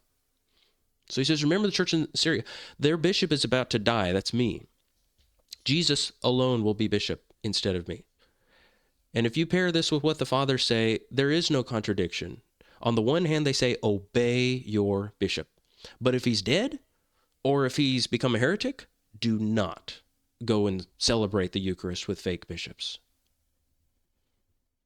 Both So are I true. think to land this thing, I think ultimately where I come out of this and what I will need to wrestle with is ultimately what are those doctrines? These are the fundamental questions that I think we need to answer. And I don't know if they've been satisfactorily answered in this conversation, but like, what are those things that are the doctrines? If the church is doing these things, they have fallen away. What are those doctrines, right? Where do we see examples in the early fathers where they say if they're doing these things, the church has fallen away and there are no bishops? And then what is our response to that? And then I guess I probably would want to wrestle more with you're saying that the early church taught that all of the bishops were going to apostatize, Yes, right? and if you have to go, I understand. But Justice, it's No, I not. don't have to It's go, but I but just want to. I don't want to just keep. Go ahead. Go ahead. Yes, yes. It's not as complicated as what you're saying, though, because we have the convenience of the internet and airplanes. We can, fly across the country. We can get some visa and get citizenship, which, we could do it hypothetically, but even that can be really hard sometimes. And you're talking about like, well, let's say all the bishops were falling away. If there are some legitimate ones somewhere, we could always go there. But think about it. Hypothetically speaking, not everybody has the ability to do that. We have that luxury, but historically that has not existed. And during the Arian crisis, that did not exist. When the people, let's say in Rome, when they saw their bishop becoming an Arian and signing anathemas against Athanasius, they had no choice. They're sitting here watching this happen. They don't have the internet. They don't know what's happening in the rest of the world. They just know their bishop is becoming an Arian. So they have no choice but to separate from him, right? And that's true about all of us. You don't have some responsibility to find out what all the bishops are doing in the entire world. You do have one responsibility, though, and it is to separate from your bishop if he's a heretic. Do you see that? Yeah, but I guess I would have to just do a further study to says at what point and where do I have an example in the fathers that says these things you have to separate from the church, Well, right? if they're telling you have to sin in order to be a Christian, wouldn't you say that's the end of it right there? Yeah, but no one's in the Oriental. I would say they're not saying that. They're not saying you have to kiss these images in order to be a Christian. I would agree that if you hold to a council that says let them be anathema those who don't kiss the images, right? That's a tough one, and that was always one that I had that was tough for me to wrestle with. I would get these weird answers to the question, like I don't even get that. Why do we have a whole triumph of orthodoxy? I don't understand like Well, why we're parading around with these images. But I would say but no, but I guess what I'm trying to say is in the Oriental, I don't see them saying, well, you have to sin to be a Christian. I I have not spoken to any Oriental Orthodox priests, but I have spoken to a lot of their apologists, and what they always say to me is, of course icon veneration is required. Of course it is a doctrine of the church. Why do you think that the Easterners and the Orientals both arrived at that same doctrine? The Orientals didn't even have a council, and yet we arrived at the same conclusion. So that's how you know it's apostolic. That's what they say to me. So Okay, can I pause you for just something you just said right there? Is like, how can you say then that the church isn't there and I haven't found it when you haven't sat down with an Oriental priest or an Oriental bishop to flesh these things out with? well, that's a great question, Justice. Can I answer that really briefly? Because that connects to the very topic we're talking about here, the inaccessibility of bishops. Because in that hypothetical situation, if the Oriental Orthodox Church did end up being the true church, you realize I don't even have any Oriental Orthodox churches anywhere near me. They're such a small church. So we still have the exact same issue, which I've been trying to get that point across to you. It's very hard to find even a church, even if you did agree with the Orientals, they're so scattered. So it's not always sometimes you're going to be in a situation where you simply don't have a church, even if they did teach the truth, just because you're saying, well, the Orientals are the true church and you just have to accept it and just accept that they are, they're true far away from you. But my point is, you have to still be able to be saved without a priest. Yeah, but I mean, you have to admit this for you to say this church doesn't exist. The church has fallen away.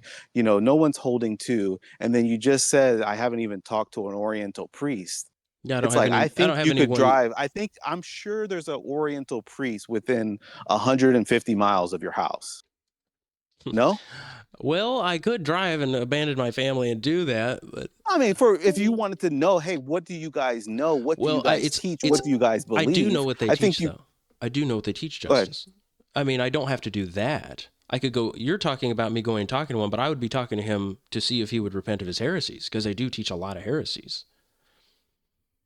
It wouldn't just be that I'm going over there to join his church. I do know what they teach. You said I don't know what they believe. I've never talked to an Oriental priest. I So, never said but that. now you're saying I do know what they believe. I've talked to a few apologists. I know what they believe about all kinds of issues. They're very similar to the Eastern Orthodox. I know what the Eastern Orthodox Church has anathematized them for. It's only for a very small number of issues. And on the rest, they're very, very similar. Wouldn't you agree? They haven't Yeah, I don't. anathematized. Have the Orientals anathematized the Eastern Orthodox Church over images? The Orientals? Yes. No, No, they have not. And like I said, I've talked to a priest about the images, what their belief is about them, and they have like I said, they don't require it. You're not required to honor the images, but they do believe that, like I said, like kissing them or like but they don't say burning it's a part of incense. your They do offer salvation. incense in the church. They do burn incense for the images. Yes. Um, Dylan, I'm it aware like of all these honors them, things. right? I was just asking the question of whether they. I already know the answer. My point is that they have not anathematized them over them, so they do approve No, of it. no, they have not. They have not. No, they've not. No. Yeah, they approve of it. In fact, I've spoken to their apologists and I've seen them online debating with Protestants. I've seen their videos on their websites, and they flex this. They say, "This is how you know it's apostolic. We didn't even need to have that ecumenical council to have the same opinion about images." So you may know some Oriental Orthodox priests who might say, "Well, our practice is different," but I've never heard of them condemning it. Never heard of such a thing. I would say they have a more minimalistic view on images, but like the actual practice in the churches is the same. The nearest Oriental Orthodox church to me is 150 miles away. Hey, man, look at that! I got it right on the money. Yes. But we know that they are not in agreement with the early church on many different issues. And we could try talking to them. We could show them what the whole church teaches. We've never encountered anybody who could successfully prove that we are misinterpreting the early church. What they will say is that the early church is wrong. And so what you were describing, Justice, it is a problem. What we're saying, oh, the whole church has fallen away, like that's a big problem. But I do believe anybody who's part of the Orthodox Church has a much bigger problem. You have a choice between two options. You can either believe what we believe, that the church did fall into heresy and that it gradually got worse and worse and worse, which is actually prophesied by Christ and by the apostles that there would be an apostasy. Although you would want to believe that it's much later, yeah, wouldn't we all? So you can either believe that the church has been in heresy for centuries, but that it was pure for centuries, or you can believe that the early church, the earliest church, the one that you claim to be part of, taught all kinds of wrong doctrines and condemned all kinds of things that were actually correct, and that they excommunicated people over things that were actually righteous, like venerating images or burning incense or committing adultery or fighting in war. You could say all these things are actually allowed and the church can bless these things and they're good. And then you can say, but the church gradually over time became legitimate and it found the truth eventually, which is actually just a Protestant teaching now. That's just admitting that you're a Protestant. You have the option between these two things. To sum up, either the church was right in the beginning and then gradually fell into heresy, or the church was wrong in the beginning and it gradually learned the truth. And our choice is clear.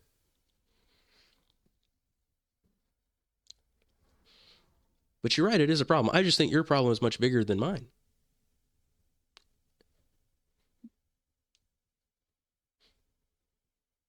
Yeah, it is hard to be out there and not have a priest to submit to. I want a priest. Show me the priest. Please don't condemn me for not joining a priest. If you can't point me to one who agrees with the early church, point him out to me and I will be with him in a heartbeat, as will all of my friends, every single person in this server. And I would drop it. Believe it or not, I would move. I would drop everything to be with that congregation if I knew of a priest who taught and practiced the truth in a heartbeat. I would love that man. I would sit at his feet every day. I would say, teach me, master. You can be like the apostle Peter to me, and I will be your student. Make me wise. He would be my father.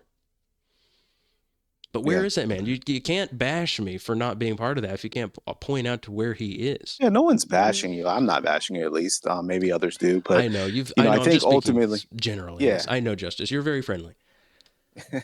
I think ultimately, again, what I need to wrestle with, and maybe what we can have a part 2 about, is just what are those doctrines that are non-negotiables. That's number one.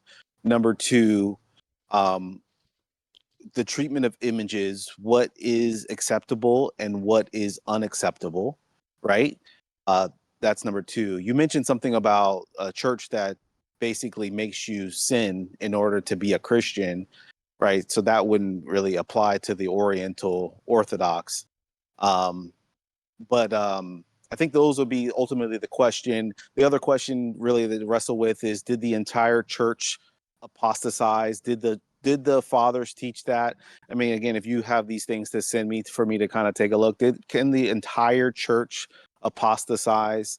Again, I don't know these prophecies, but I think there's like other prophecies, I've heard them, where it talks about like Egypt, my people, like they will always hold,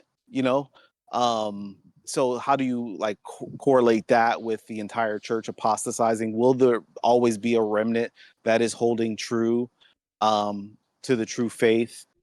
Ultimately, I guess to conclude it all, is you're saying basically, yes, I think Catholics is easy for you. Eastern Orthodox is easy for you because of how they treat the images. Catholics for various other many more reasons, right? Oriental Orthodox, you're saying at the end of the day, I can't join them because they have images and because they allow people to maybe occasionally kiss them or what have you, but because they even allow that in their church, I can't be a part of you.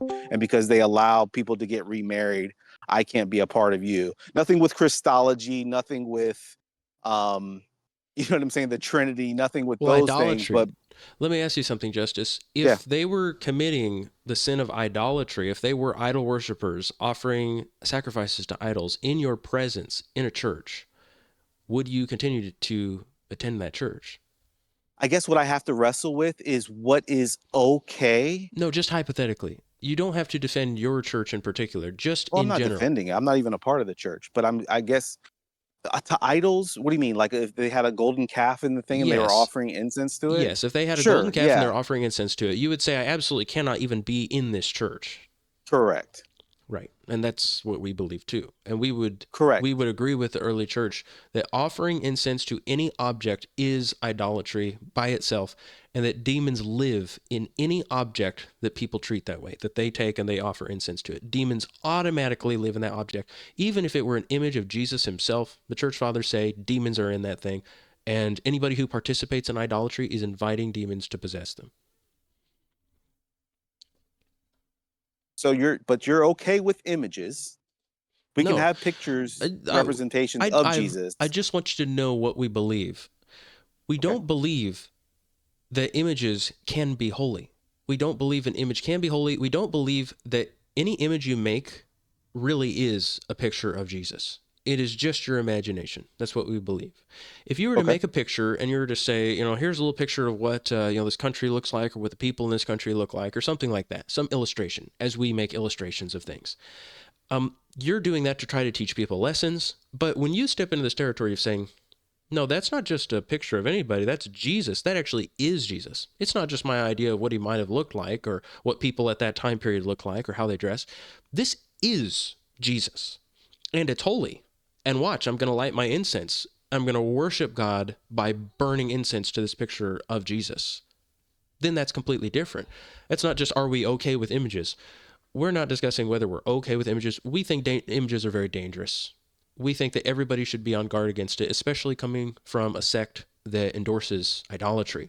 We are actually on the side of smashing images that people worship. So if none of this had happened, if people were not worshiping images of Jesus, these pictures, these paintings, these idols, then we wouldn't be on this side. But people suspect us of being kind of against images in general, and they're right to think that, because people commit the sin of idolatry against them. But we do know that an image can't just be evil all by itself, generally. It can be used to illustrate things. We know that. But from the beginning, the church said, we don't have temples, we don't have images, we wouldn't have a temple in the first place, and we wouldn't put an image in a temple and set it up as some object for people to look upon during their worship. That is something that only foolish, only immature people do. If people want to worship God, they have to worship in spirit and truth. That was the whole universal teaching of the early church. So somebody could make a picture, they could say, I think this is what Jesus looked like. Okay, why would you do that? Are you planning on bowing down to this thing and burning incense to it? And if somebody says, no, I promise, I'm not going to do it, we'd say, you're in really dangerous territory. And that's that. Yeah, I don't disagree necessarily. Like, I don't necessarily disagree. I guess what I have to just, again, wrestle with, and I guess what was like kind of coming to my mind as you were talking about that is like how do we pair that? Like, so God, Old Testament, was invisible, right? No one knew, but God became visible for man, right? And so is there something there where God became visible, right? Through No. the person of Jesus No. Christ, right? Is there something there that now we can depict No. Christ? No. Not saying we can worship him, not saying we can offer incense, I'm not saying any of that, right? But can we have now Christ? Because God has become incarnate. If you have some time, let's do it. Let's discuss some of these. I do have time if you want to. I don't have much time. The parents, the kids are calling me FaceTime every 5 minutes. But go ahead. I'm walking outside. Go Okay, ahead. let's go with this one concept that Jesus became visible. Is that even true? Did Jesus never become visible in the Old Testament? Oh, yeah, you're right. You're right. So Okay, terrible gotcha. argument, don't you think? But we Yeah. hear that so many times. Why do they make that terrible argument, Justice? Let's go over a few instances. It says they heard the sound of the Lord God walking in the garden. Jesus took on a physical form in the Old Testament.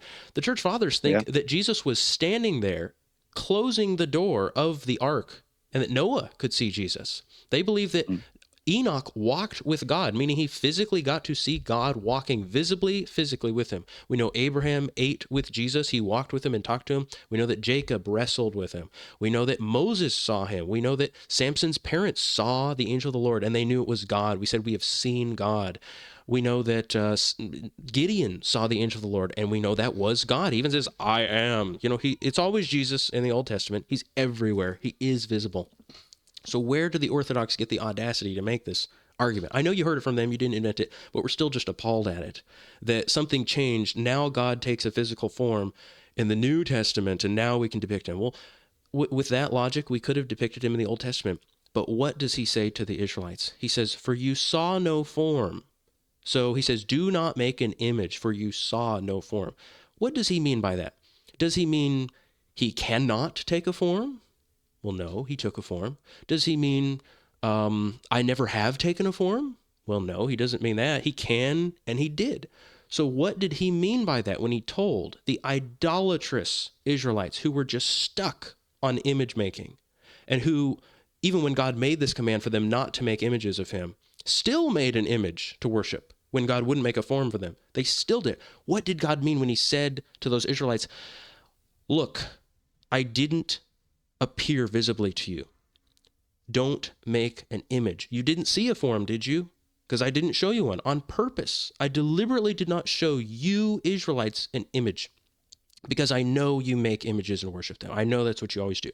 I didn't have that problem with the patriarchs, Abraham and Jacob and Moses. With them, I could appear in a visible form and they wouldn't be making images of me. But you guys, I know you will. So I did not show you a form because you were not worthy. You are all idolaters. See, God does not want to be worshiped in a form. He would have given them a form to worship in an image if that was how he really wanted to be worshiped. Are you kidding? He would have done that in a heartbeat if that was what he preferred, as most Orthodox and Catholics will say. They believe that's God's ideal way of being worshiped. So if that were true, Why not just give them an image? Look at these people. It's the most eager group in all of history to worship God through lifeless statues and paintings. They're going, give us an image, give us an image. And he didn't do it. Why? Because he does not want to be worshiped through lifeless images. Would you like to hear the response to the Ark of the Covenant? Sure. Okay, did God ever tell anybody to bow down to the Ark of the Covenant and burn incense to the Ark of the Covenant? I don't know for sure, but I'll answer probably no. Never. And, the Orthodox and Catholics will use this argument because they don't have a single quote from any church father saying that God has this doctrine, that he taught it in the New Testament or the Old Testament. So what's their fallback? It's always this Ark of the Covenant. So it's supposedly an object of veneration, and they'll say God even made angels on top of it. That's how you know God wants us to venerate images. Okay, let's explore this idea. Did God tell anybody, any Israelite, to bow down to this thing? No. Did he tell anybody to burn incense to it? No. Who did get to see this thing? Did the priests get to see it? No. Only the high priest got to see it. Okay, so was he bowing down to it and burning incense to it every day? No. He only got to see it one time a year. The high priest only got to see this thing one time in the entire year. And the one time of the year that he got to see it, God said something very special was going to happen. He says this in Exodus. He says, and from above the mercy seat, from between the two cherubim that are upon the ark of the testimony, I will speak with you. He says, there I will meet you. He says, from above the mercy seat, between the two cherubim that are upon the ark, I will speak with you. So he's talking a physical location. He is going to appear on top of this thing and talk to the priest once a year. So they make it sound like God gave us these angels to venerate, but actually the way God told them to depict the angels is very specific. He says, I want these cherubim to have their wings spread out above, covering the mercy seat with their wings, and they shall face each other. The faces of the cherubim shall be toward the mercy seat. So he says, I want them face down. Here, I'll post this verse for you if you want to read this text. So God says, I want them bowing. And we already know that they bow. We know that all the angels bow in God's presence. So God actually says, I want you to make these two cherubim facing each other, bowing down, and God says, I'm going to appear between them once a year. So the angels are venerating God. That's what veneration means. It means bowing. That's what it means in the Greek. And so they're not. Why would anybody bow to an angel? That makes no sense. They make it sound like these priests, or just the high priest once a year, was venerating the angels. That is not true, because the angels themselves are venerating God, who is appearing between them. Who would ever bow down to a bowing person? That makes absolutely no sense. That person is directing you to bow to someone else. What's the next argument we're going to hear from the Orthodox? That the angels were bowing to each other? Crazy. No, they're bowing to someone in between. They're saying, bow to this person. And what next? What would they say? Well, I think that I'm bowing to both. I think I'm bowing to the angels too. God's telling me to bow to these angels. No. If God is in your presence, you're bowing to God. You're not bowing to anybody else. You're not bowing to the person who's bowing to God. Completely crazy. Imagine walking into a room and you see a bunch of people bowing down to somebody else, and then you start bowing down to the people who are bowing. Complete insanity. You would only bow to the person who deserves to be bowed to, which is God. So no, these angels were never objects of veneration. Nobody ever bowed to them. Only one person got to see them once a year, and when he did get to see them, he sees them bowing down to God. And the rest of the time, the Ark of the Covenant was veiled. Now, why did God veil the Ark of the Covenant? Why did he veil the tabernacle? Have you ever thought about that? But the church fathers explain it. They say that God was meeting the Israelites halfway. They were such superstitious, idolatrous, carnally minded people that God knew that he could not reach them without condescending to their level and giving them these holy objects. But God was so wise and so brilliant in his plan that he made these things invisible. He didn't let the Israelites see anything in the tabernacle. He didn't let them see the ark. They would carry this ark all around and would perform all these miracles like the Jordan and Jericho. But God said it's to be veiled. So they knew what this thing looks like in their imagination, but they don't get to see it. What does that symbolize, Justus? See how wise God is? He is leading them up gradually by degrees to a spiritual mindset, to imagine heavenly things, but not to lay their physical eyes on it. You see how wise God is? He doesn't want them venerating physical objects. That's why he made it invisible. If he wanted them venerating physical objects, he would have made it visible. And he would have told them, I want you guys all to bow down to these objects. But amazingly, the Orthodox and Catholics are just like the Jews. They are so carnally minded, they require physical objects to worship, when God has been telling them from the beginning he's a spirit. Anybody wants to worship God, you must worship in spirit and in truth, meaning you must worship the invisible, incorporeal thing. That's what it means by in spirit. And when he says in truth, he means stop worshiping in the types. Have the reality of the thing. Don't just have the symbolic tabernacle. Have your body. Don't just have the symbolic ark. Have the church. Have Christ's body or Mary or whatever you accept. They're all the same thing. Christ and his church are one body, and Christ received his flesh from Mary. So they're all the same thing. It's fine. You can say the ark represents Mary, Mary, the church, and Christ. We accept that, but we have the real things. We have Christ, we have the church, we have Mary. We are not going to worship a box anymore. And you know what's amazing? God even said that the angels were to be veiled. Did you know that? He says that the angels veil themselves. That's why he says they are to overshadow themselves with their wings and look down. You should look up a diagram of what that looks like. But even the angels themselves were hidden from the high priest when he saw them. The angels were not even visible. Have you ever seen what this looks like? Would you like me to share screens? I don't know if you're I able. have my phone in my pocket, but I'm pulling it out now. Here, I'm sharing screens. Tell me if you see what I see. So God said that the angels were to overshadow themselves with their wings. He uses this word overshadow, which basically just means you enclose something. And he says, and their heads are to be down. So this is what this looks like. Overshadow themselves with their wings and head goes down. This is what the angels were doing. That's how the angels looked on top of the ark. Clement of Alexandria says he doesn't even believe that when they sculpted the angels, that they even made the angels' bodies, which we think it's very, very likely, considering the fact that the angels' bodies were not even visible. They didn't need to be. Their wings are covering their entire body. That's what it looks like. Are you able to see that, Justus? Yeah, I saw it. And they never depict that. When these people make pictures of the ark, they always make the angels totally visible, when God is very clear that the angels cover themselves with their wings when they're in God's presence. Let me show you this, where it says, in Isaiah 6, it says, I saw the Lord sitting on a high and exalted throne, and the house was full of his glory, and the seraphim stood around him. Each one had 6 wings, and with 2 they covered their face, and with 2 they covered their feet, and with 2 they flew. So the 2 exposed parts of themselves, their head and their feet, they're completely wrapping around with their wings. They completely veiled themselves in God's presence. So they're wrong on so many levels, this objection about the ark. And you no doubt have heard the other objection where they say, well, didn't Joshua bow down to the ark? No doubt you've heard this objection, right? Yeah, I'm not really like images is not really. Yeah, I've heard it, but images is not necessarily like, I'm not here trying to defend image worship, image veneration, or do I think that I personally, think that the Eastern Orthodox take it a little too far, for sure. I guess what I'm wrestling with is are images okay? I tend to agree with you. Like, we have to be very careful when it comes to images and it leading towards idolatry. Again, I guess it comes back to that. Where is that line? What is idolatry? Yes. What is it? Do you know what idolatry is? I wouldn't be able to define it for you here on the stream, but let me yeah. Let me ask you something, Justus. Think about it. If they're being accused of being idolaters, don't they have an obligation to rightly define idolatry to the world? And don't you think idolatry is a sin? Like, they ought to believe that, right? Why do we never hear in any Orthodox or Catholic church a sermon against idolatry? We can read in the New Testament, we can read the Apostle Paul, the Apostle John, everybody saying, beware idolatry, flee idolatry, John says. And we really ought to examine what that means. Flee idolatry. It means run away from it. Even something that is close to idolatry.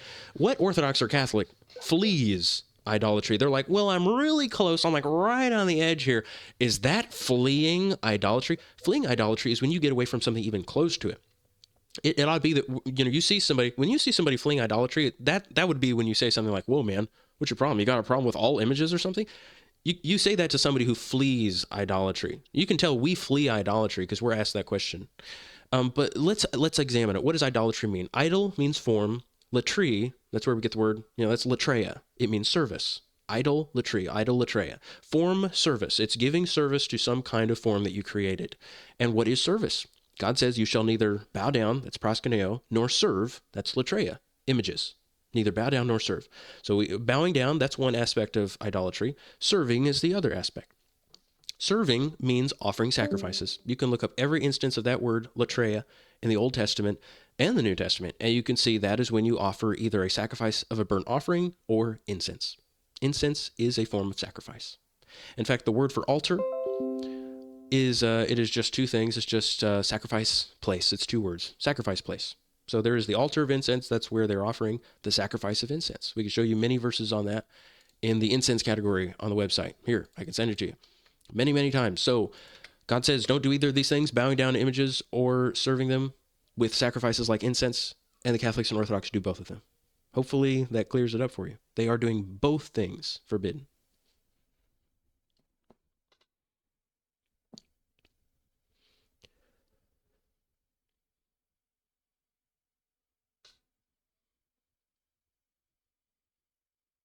And they ought to be able to define idolatry like that. Don't you think? Don't you think you should have heard a definition of idolatry by now? From one of these people in a sermon against idolatry or something? But they can't. They don't touch the subject because they know they are idolaters. Are you still there, Justus?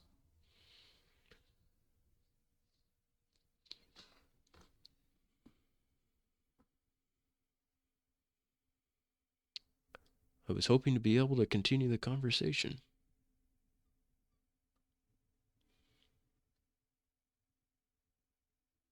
You're still in the chat. He might have had to take a call.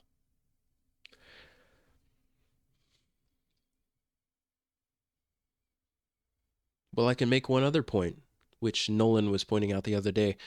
God made 10 commandments. The first 2 commandments are about how to worship him properly. The first one is, you shall not have other gods besides me. The second commandment is, you shall not make an image. You're not to bow down or serve an image. These are 2 separate commands. Why does God separate these 2 commands?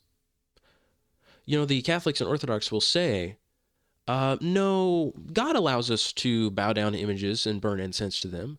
It's only certain kinds of images that he's against. Like if you're making a idol of Zeus, then that's idolatry if you bow down to it and serve it. That's idolatry. And you say, okay, interesting. So, and they say, yes, you're just worshiping the wrong God. You say, wait a second. Isn't that the first commandment you're breaking? Didn't God already cover that in the first commandment? He says, do not have other gods besides me. And they're like, yeah, okay. And you say, well, wait a second. You're saying we're not breaking the second commandment, we're breaking the first commandment by making an idol of Zeus and worshiping it, right? So wait a second, what even is the second commandment? You're saying the second commandment is redundant? It doesn't even mean anything? Because you're claiming we can serve images. See, guys, you have to understand the difference between the first commandment and the second commandment. The first commandment says, do not worship other gods. The second commandment says, don't even worship the real God with images. That's what the second commandment is. The second commandment is not saying, and don't worship false gods and images. That was already covered. You already know you're not supposed to worship false gods with images. So if you already know you're not supposed to worship false gods with images, why would God just say it again? And not only should you not worship other gods, but don't worship other gods with an image either. Like what? Totally redundant. The point of the second commandment is to not even worship the real God with images. Make sense? It's so clear. I do think he is asking the right questions. That like what he's asking is almost the same things I would have asked. Like one of the things I wanted to know is like, well, yeah, what exactly is the definition of a heretic, and how would we be able to identify a bishop that is orthodox to submit to? He has to teach the truth. Apostolic succession consists of 2 things, not just the legitimate ordination that he receives by the laying on of hands of other legitimate bishops. That's one part of apostolic succession. But what's the purpose of apostolic succession? Why do we ordain a man to be the head of a church? It's so that he can lead the church in the truth. He can preserve the teachings of the apostles and hand it down to others. If he's not teaching the truth, his ordination means nothing, because we know that if he starts teaching heresy, what happens to him? He gets deposed. He gets excommunicated. So if you can have a legitimate ordination and then be deposed if you start teaching heresy, which one is more important? The ordination or preserving the original doctrines? Clearly, it's preserving the original doctrines. But they always put emphasis on their ordination above teaching the correct doctrines. They say, well, Luke, everybody, you may be right. They may all be heretics, but, at least they're validly ordained. You need to submit to them. You can't just separate from the church just because they teach heresies. Well, which one is more important, their ordination or teaching the truth?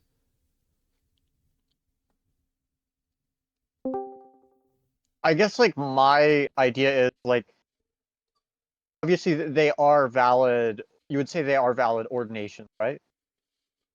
They're not even valid ordinations. That's the irony of it. Ordinations are not? made invalid if an emperor is involved, if an emperor or anybody in the government is appointing that person to be a bishop, it's automatically invalid. And that happened. In fact, for many centuries, starting after Nicaea, the emperor chose every bishop, every single major patriarchate, who, of course, in turn ordains other bishops under him, was chosen by an emperor. The Bishop of Rome, the Bishop of Antioch, the Bishop of Alexandria, the Bishop of Jerusalem, and the Bishop of yes, the East, Constantinople, which they called Asia before Constantine made the city of Constantinople.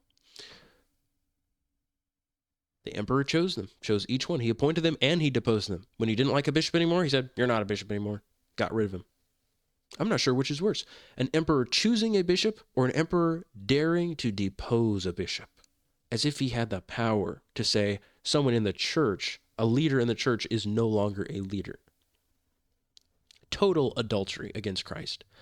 To say that we're going to be ruled over, the church will be ruled over by the state, the government, the godless pagan government. So neither are legitimate. But Dylan, that doesn't mean we wouldn't submit to a man who was holy and righteous and who taught the truth. We believe that the sacraments must be celebrated. They must be attended to even if there are no legitimate bishops. Or rather, we would say Christ alone is our bishop, as Ignatius says. If there's no bishop on the earth in your region, in your jurisdiction, then Jesus is your bishop. And you must celebrate the Eucharist and perform the baptisms as you were commanded to. You take on the service of the apostles. This is something that we're going to make videos about, and I'm not sure if it's prudent for me to talk about it, but that is the universal teaching even of the post-Nicene church in the 300s, 400s, 500s, 600s, 700s, all the way until now. Catholics and Orthodox secretly agree with what we are saying. They will not come out and tell you, but they do believe the sacraments can be performed by the laity. And there was even a major heresy that rose up and denied this, that the Catholics and Orthodox and all their favorite teachers in the past called a heresy. They said, no, the sacraments can be performed by anybody. Okay. But I would like I would like to see like evidence of like your claim that, you know, if the government is involved with appointing the bishop, it makes the ordination invalid. Like You're there's you're asking for evidence about that? yeah. Have you ever gone to the homepage on our website before?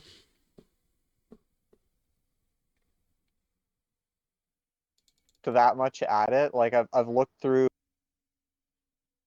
Here, I'm posting one of the Like the dictionary, quotations. right?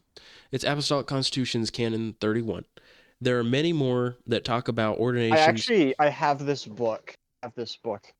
Yes, it's a great book. It says, if any bishop makes use of the rulers of this world, and by their means obtains to be a bishop of a church, let him be deprived and suspended. That means he is deposed and excommunicated. He says, let him be deprived and suspended, and all that communicate with him. So that's a canon of the church. That's something they required. And then over time, that was completely overridden, and it reached a point where all the emperors freely deposed and appointed bishops. Now, you know that the Orthodox Church to this day claims to still hold all 85 of these canons found in Apostolic Constitutions. And did you know, even at the Second Council of Nicaea, or is it it's one of the ecumenical councils. I'm pretty sure it is the Council of Nicaea, Second Council of Nicaea. But they talk about this canon. And they say, yes, all the canons are to be upheld. Even that canon that says that if any bishop makes use of the rulers of this world and becomes a bishop by their means, He's going to be deposed and excommunicated along with everyone in his congregation. They said, yeah, we're going to uphold that. And they say, and we know, of course, this applies to people being made bishops by non-Christian emperors. But they said, of course, if he's a Christian emperor, then it's fine. Is that what Apostolic Constitution says? Does it say, if anybody becomes a bishop by being appointed by a non-Christian emperor, then he is to be deposed and excommunicated? Is that what it says? But they changed it. They now are saying, oh no, this is only talking about pagan emperors or heretic emperors. Completely absurd. I would just ask him, so is the emperor a ruler of this world? What are you going to say? He becomes a Christian, so he's not a ruler of this world anymore? He's not a secular ruler of the world? Wow, amazing. So he just lost all of his authority over the kingdoms of this earth. Wow, amazing. Just because he became a Christian. Not. Clearly, he is still a ruler of this world, even if he is a Christian. And it's, I'm debating on their turf even when I concede such a thing, even when I discuss their ridiculous objection, because the truth is, an emperor can't even be a Christian. The church said if you are an emperor and you want to become a Christian, then enter the catechumenate. And in order to be a catechumen, Well, I don't think. Well, I just don't like this is something I don't know. Like, I don't know if yeah, sure, maybe they are excommunicated. I don't see why that would make the ordination invalid, right? So what you're suggesting is that they should be excommunicated and deposed, and their whole congregation should be excommunicated, but that now that the church just does this as a rule, that all the bishops are appointed by emperors for so many centuries until the emperor stopped existing in the 1400s, that we just accept it that all of these ordinations broke all the rules of ordination, these appointments by emperors. And we're going to say all those times the emperors thought that they could depose somebody, we're just going to say, yeah, emperors have the authority to depose somebody and choose a replacement. And we're just going to pretend the emperors are a higher clergy, higher class of clergy than bishops. We're going to say there's this new class called emperor in the church that appeared out of nowhere, used to be something that the church said couldn't possibly exist, because an emperor can't even be a Christian, let alone an authority in the church. We're just going to say suddenly he is a Christian, and he's the highest authority in the church, and he can depose and appoint people, even though it breaks all the rules of ordination. And we're going to say that was good. That existed for centuries, and we're just going to say all those ordinations were legitimate. I don't know how you could possibly. Well, I'm not saying like what I am saying is like the ordination, right? It still depends on the form and the intention, right? Of when they're being ordained, right? Actually, the I don't think it would make the sacrament itself invalid, right? actually that's not what the bishops believed. At the Council of Constantinople that Theodosius convened, where he outlawed Arianism and endorsed the Nicene Creed, there was no bishop of Constantinople at the time, because Gregory of Nazianzus, there was a huge ordeal about his ordination. They didn't accept it, so he was only a bishop for a few months, and then they said, no, he can't be a bishop because he broke the rules of ordination. So they said, okay, we need a new bishop, and the emperor asked all the bishops present at that council, they were all fake bishops too, that's the irony of it all, they had all been Arians for over 40 years. They came from a succession of Arian bishops. But all that to say, they get to this council, they've got all these fake bishops. The emperor says, I want you guys to vote on who you think would be the best candidate to be appointed as bishop, and I'm going to choose him. That's what Theodosius said. He said, give me a list of all your best people. So they gave him a list, and they actually just gave him a list of every single person present at the council, with the people at the top of the list being their best candidates, and the people at the bottom being obviously non-candidates. So at the top, they have a bunch of people they think would be bishops, and at the bottom, they have a bunch of catechumens, a bunch of people who happen to be present, but they weren't even baptized. Some of them were royal officials serving under Theodosius. And so Theodosius goes to the very bottom of the list, literally the last person, named Nectarius. He was a catechumen, wasn't even a Christian, wasn't even baptized. And he said, that guy, one of my officials, he's going to be Bishop of Constantinople. And all the bishops said, what? That is impossible. That breaks all the canons of the church. We cannot ordain that guy. And Theodosius said, do it. And they said, okay. And so they all laid hands on him and they ordained him. And then right after the Council of Constantinople, they all convened another council to protest what had just been done. And they said, Theodosius, we do not think his appointment was legitimate. So even though they themselves had laid hands on him, the ones who laid hands on him were saying, we don't even think that was legitimate, what we just did. We don't think that counts. So I'm giving this as a response to what you just said, that, well, at least they did, at least the intent was there. Well, they're saying, if we did this under compulsion and we're breaking the canons of the church, it can't be legitimate. And yet the emperor said, no, it is legitimate. You're going to accept it. And so they accepted it, and they all relented because they were so afraid of the emperor. And of course, many other bishops came from that completely fake line of succession. Mm. Well, well, this is something like, with the Donatist crisis, right? They worked out, like, it's ex operatum, I believe it's called, where it's the actual form of the sacrament done is what actually makes it valid, right? Ordination isn't a sacrament. None of them considered ordination to be a sacrament. They did believe that baptism and the Eucharist were, as you say, valid even if performed by anyone, but not ordinations.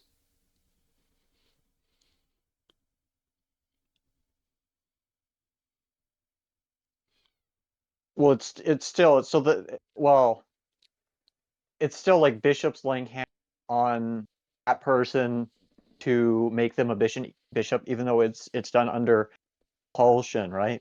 Like, Why did they I don't see why that would make it invalid. Why did they go convene a council to say that it was invalid then? The very people who did it.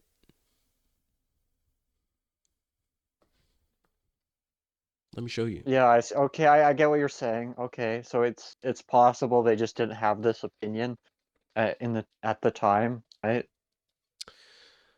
Clearly. Here, let me share screens for you.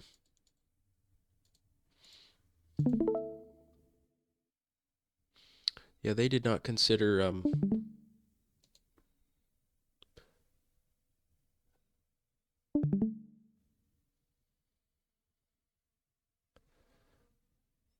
yes. Let's see here. Nectarius, an unbaptized civil official, was chosen to succeed Gregory of Nazianzus as president of the council. Let's click on Nectarius here. By the way, I read actual... No, I have heard that they possibly had a different idea of apostolic succession, early church. I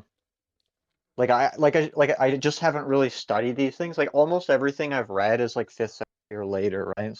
Why, Dylan? Why won't you read the early church fathers? Why do you start in Well, the 5th I'm not. century? It's just not. It's not that I am opposed. It's just that I have not really done so. Do you realize you are Because, like I said, poisoned? I was a member of the Coptic Church, and I basically only read things,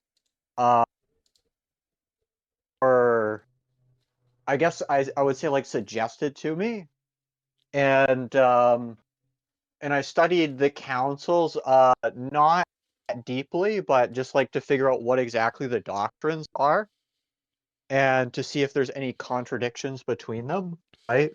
Well, And that's you know basically like now the the mistake. amount of research I've done. Yes, you know that was a mistake, because the more fundamental issue is Yeah, I not didn't. whether the Yeah, go Eastern ahead. and the Orientals disagree with each other. It's whether anybody agrees with the early church. So you've poisoned yourself, which you can be cured. I'm not saying it's hopeless, but I'm just telling you, I'm trying to make you aware of something that no Orthodox or Catholic is going to make you aware of. If you start reading in the 400s or 500s, instead of starting in the beginning, you are poisoning yourself against the early church. You're going to assume that the stuff you're reading is all correct. You're going to rejoice. You're going to say, this is so great. Look at what the church teaches. And then you're going to read the early church, and you're going to say, they teach something different. And then your priest is going to say, well, in the early church, they're wrong about a lot of stuff. They had to develop some stuff over time, so they got a lot of things wrong. You're poisoned from the get-go. But if you start reading the early church first, you're going to hear them say, Actually, we're correct in everything that we universally teach. We received it from the apostles. Nobody can override what we say. It can never be added to or taken away from or changed in any way. It is complete. As Irenaeus says, we have a complete system of doctrine. If you hear that, then you're going to read what comes afterward. You're going to read contradictions in the 300s and 400s, and you're going to say, wait a second. Who do these guys think they are? That they can just come along and change Christianity? Who do they think they are? Changing the rules of ordination, saying emperors can get involved in ordinations, and that they have to, and that the emperor is not only allowed to interfere in the church, but that he's a necessary aspect of the church. That you can't even have an ecumenical council without the emperor butting in and commanding everybody to some resolution. Wow, what a complete reversal of the church's teaching.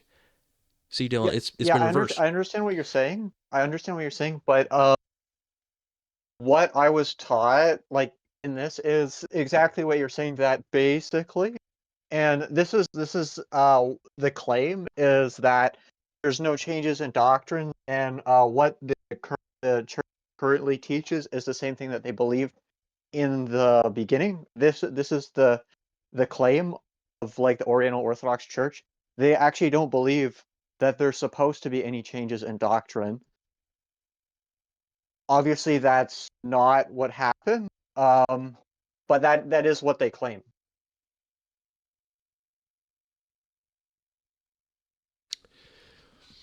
At the end of the day, we all need to just read what the early church says and humbly submit to any bishop that we find teaching what the early church fathers unanimously taught. And unfortunately, what you're going to find is that not only are one or two doctrines of the early church contradicted, but 10 or 20 or 30 or 40 doctrines are completely contradicted. Things that the early church condemned are now endorsed as essential aspects of Christianity by the post-Nicene church. And things that were endorsed by the early church are now condemned as heresy. Yeah, I'm not disagreeing with you. I am just admitting like that is their belief, even though, like I said, I saw you did a video of talking about this issue. Most of the like Catholic and the Orthodox, they are more or less just learning from the people who taught them, and they're kind of just passing things down from whoever they learned from, and they're not going back to the original sources. And this is more or less what my mistake was. I uh, pretty much just studied the stuff which was what they're reading, what they recommend, and I did not go back to the beginning because this is just not something I was really that concerned with when I converted to Christianity. I see. And praise God that Yeah. you did convert to Christianity, Dylan. We hope to be of help to you. Just go one topic at a time, study these things, and you can certainly make use of all the quotes we've put together from what the early church says, and you'll get a lot of clarity that way. A lot of people are intimidated by the sheer number of church fathers there are to read, and so we understand that. We are trying to make it easier by just taking everything they say and dividing it up into categories so that you can find the universal teaching, just like Vincent of Laren says we should. And what he says is a perfect summary of what the early church says. Yeah. Is there any church fathers which you would say are reliable after Nicaea, or like, so like what would you say is like the kind of the cutoff? You mean, where is there a church father after Nicaea who does not contradict anything that the church used to universally teach? Yes, or like when do they like begin to change the doctrine? Well, I'm not aware of any bishop that I could say that about who is in complete agreement with the early church. Part of the reason why that is because they are allowing the emperor to interfere. I think Athanasius learned his lesson partially about that, because when he let the emperor get involved and excommunicate all the Arians, and he was all excited about that and giddy, he kind of learned his lesson because the emperor changed his mind. Constantine became an Arian and excommunicated, he exiled Athanasius, kicked him out and replaced him. Well, his son replaced him with a different bishop. So I'm sure Athanasius was kicking himself and wondering, why did I pretend that the emperor could be involved in the church and that was some kind of good development? So all of them, by tolerating that kind of thing, were already tainted. That's the biggest problem with the post-Nicene church, is the tolerance or the endorsement of emperors involving themselves. And then the second thing that they're all seemingly tolerating, but also at the same time still excommunicating people over, is war. They are letting Christians participate in war. Since Christianity became a very popular religion because it was legalized and then eventually made the state religion, since that was happening, many pagans were becoming Christians, or at least calling themselves Christians, because it became the norm. And, if your emperor is a Christian, if all the officials are saying, yes, I'm a Christian, oh yeah, me too, well, then the populace is going to see this as a new fad, which they did. And you had vast amounts of people calling themselves Christians and filling the churches who were not Christians. So it became corrupted very quickly. Why is this surprising to any Catholic or Orthodox? How can they call this a conspiracy theory? This is so obvious. What else could you possibly expect when Christianity is endorsed by the emperor and by the entire government, and he's convening councils and he's lavishing bishops with wonderful gifts and restoring buildings to them, building huge cathedrals and basilicas to them? What do you expect? Of course, pagans are going to corrupt this. Of course, a lot of people are going to call themselves Christians who are not really Christians. They're just doing it because it's popular. It's not a conspiracy theory. It's obvious.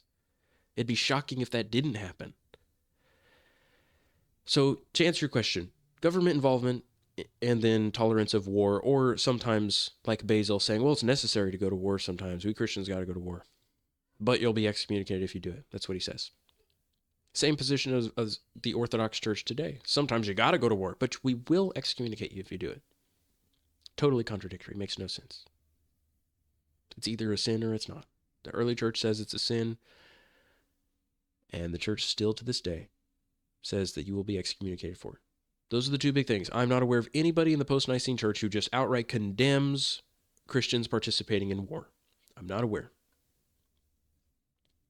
I'm not aware of anybody just outright condemning the emperor being involved, except Athanasius, Hilary, and Hosius, the elderly president of the Council of Nicaea. Those three do condemn emperor involvement in the church, but the problem is when Constantius became friendly to Athanasius, he started being nice to him. He didn't just denounce him and say, look, dude, I don't even care if you're friendly with me at this point. You're not in the church. You're not a Christian. You have nothing to do with the church. You cannot put me back in my church. Because Constantius, the bishop or the emperor, was saying, hey, I'll let you go back in your church if you'll be a good boy, Athanasius. And he said, all right, I appreciate you. Thank you. And he went back in the Church of Alexandria. I would just say, dude, I couldn't care less that you're offering me back my church. Really? You think you have that authority? You don't. When you appointed somebody to replace me, that was completely illegitimate. You have no such authority. I have been the Bishop of Alexandria this entire time. You've not interrupted anything. I just have relocated. That's what he should have said. Athanasius caved. So sorry to say, even those people who did speak against the emperors, like Athanasius, who was very brave at first, caved in the end and said that emperors can make bishops.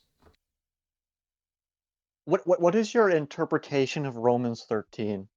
Because it says to submit to the governing authorities, right? Yes.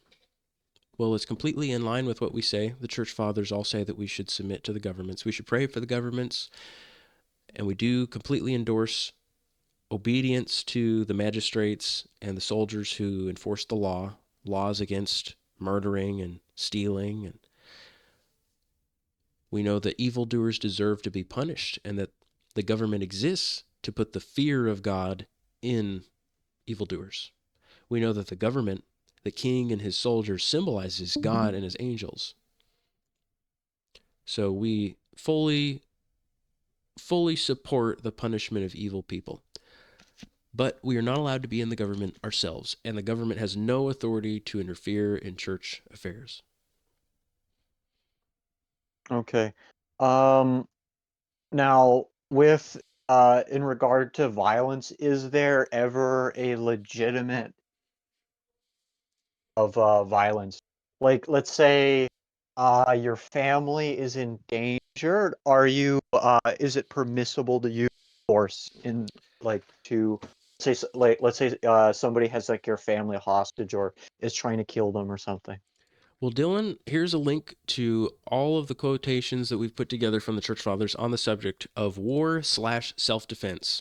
We originally had both of these categories separated, one category on war and the other category on self-defense, but we eventually combined them both because we realized, whenever they're talking about war and the reasons why they don't participate in war, the reasons that they give also apply to self-defense. And of course, whenever they say that we don't even fight in self-defense, that clearly also applies to war, because war is much more aggressive than fighting in self-defense. So we put them together, and what you're going to find is in the early church, they encountered the exact situation you're talking about. Christians were not allowed to practice their religion for 300 years, for the most part. It was illegal. So we have many instances in church history of Christians, entire families, the dad, the mom, and all their children, even little children, being arrested and taken before the magistrates. They're being told, recant Christianity, recant Christ. They all refuse. And then they're all taken and tortured as a family. And they also have, throughout history, they have many stories about this. They even make pictures of it. They make paintings of it, of horrible tortures that they did to men and women and to their children right in front of them. But despite all these stories that we have about Christians being captured and tortured horribly, we don't have any stories of Christian fathers fighting the soldiers who are doing these things to their wives and children. No stories about that. On the contrary, we have stories about them standing there and watching as these soldiers brutally kill their wives and their children. Let me read you an example. Would you like to hear one? I meant more like not necessarily You're just wondering how bad of a sin would it be if you did necessarily it? you're getting attacked because of your faith. I just mean in the sense of like any sort of physical encounter where your life would be threatened. Like I see. it's like just like a criminal or something that's trying to attack you or something. Yes, just know this, Dylan, you are blessed whether they are doing it because you called yourself a Christian or not. You're going to be blessed because in either scenario, your refusal to fight them is ultimately for the same reason, because you are a Christian. So either way, you're suffering a kind of martyrdom because you're choosing to suffer for Christ rather than to fight people. So you're extremely blessed either way. Now, certainly if you're being executed because you are a Christian, because you made that good confession, that is going to have some greater reward. But either way, God, when God sees his saints being abused by anybody and killed, and he sees that we are like sheep to the slaughter, we are gentle like our Lord, and we don't say anything, we don't curse those people, we pray for them. And even when being mistreated by people who have no idea that we're even Christians, people who steal from us, or who hurt us, and we are generous to them, we're kind. If somebody steals from us, we give to them, we don't attack them, we get a great reward for that. So don't think this only applies to being persecuted as a Christian. We're not allowed to attack people, and we are told that we ought to flee anybody attacking us. The hope, whenever we are persecuted and we bear it with patience, is that we can convert that person who is hurting us. That's always the goal. Well, And even yeah, yeah. and even by the way, even if that person does not convert, just the story of what happened is something that God uses to convert other people who hear about it. But yeah, I understand. Like, if you're using like obviously, okay, if you're saying like lethal force, I think that's primarily what you're talking about. Like, okay, if you're using uh, um like violence to the point where you're taking someone's life, yeah, that's a sin. But I mean, like, even if like let's say you, well, okay, so I guess that we've settled that issue. But let's say uh like you see, I don't know, like an ongoing like rape or something. Like, should you not intervene to stop that? Yes, of course you should. You should get between yourself and the person doing the raping. Yes, Okay. absolutely. If you see somebody being attacked, you should get between the person being attacked and the one doing the attacking. Okay. Yes, you should try to stop it. You should rebuke that person. Tell them to stop. You shame people so much if you do that. If you come to the defense of others and you would rather be attacked. But guys, when people are attacking, when you're dealing with really violent, insane people who are doing that, you only make them more aggressive if you fight them. Did you know that? When you're dealing with people really out of their mind, just attacking people, innocent people, they almost will justify themselves in attacking you if you start to attack them. I know that it's ridiculous, and I know that in God's sight they are the original culprit by instigating the fight. But nevertheless, have you ever noticed like bullies and things? You ever watch a movie where the bully will be like, come on, put up your dukes, come on, fight me, and he'll like push you and he'll try to get you to Yeah. attack him so that he can justify himself attacking you, even though he started it. He feels like he's justified if you'll at least participate in the fight. So don't participate in the fight. Yeah. You'll shame him. He'll feel so terrible about himself, guys. And this is a rule we have to follow, that when people are evil to us, if we react with kindness, if we respond with a blessing when someone curses us, they feel terrible. They feel humiliated. And if you want to make some great story, if you want to create some event in history that's extraordinary, like an evil person repenting of their sin because they were so shamed by your righteous behavior, then you've got to be consistent about it. You cannot say, well, that's for other people to do. That's for other people to, make converts and things by being kind when they're extremely evil, or being gentle when they're violent. That's not for me. If you say it, if you believe that, you're just not being a Christian, because it was ordinary people that did these things who we hear these extraordinary stories about. Ordinary people being gentle in the face of wicked, evil people, random attacks, random violence, like some that I could read to you here. In some cases, guys, they're being attacked, like the one that Archelaus gives a story, and he says these people are being attacked, and the soldiers who were attacking them didn't even know that they were Christians. So it's not like, all right, they don't even know we're Christians, go ahead and attack them. But if they knew that we were Christians, then we're not allowed to defend ourselves. No, that's not how it works. Even if it has nothing to do with them knowing that you're Christians, you still don't fight them. You should read this story right here. This is a really good one. Which writing is this? This is Archelaus. It's at the very beginning in his disputation, the acts of the disputation with Manes. The Manichaean sect? That Yes. Augustine? Yeah. Yes, this is a Yeah, story. Augustine wrote against them, yeah. Yes. He used to be a Manichaean for 10 years. But anyway, that sect gets its name from Manes, which is where they get the word mania, or being a maniac, being crazy. That was his name. And this is a story about Archelaus, a bishop, actually meeting Manes and having a huge disputation with him, and thoroughly rebuking his insanity.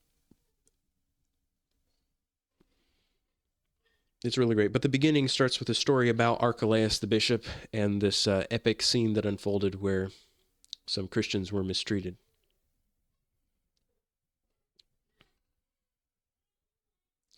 I guess for me, I guess one of the most important issues, and this is kind of the reason why I actually book, I got Origin on prayer, I got on the Apostolic Tradition by Hippolytus, I got the Constitution of the Apostles.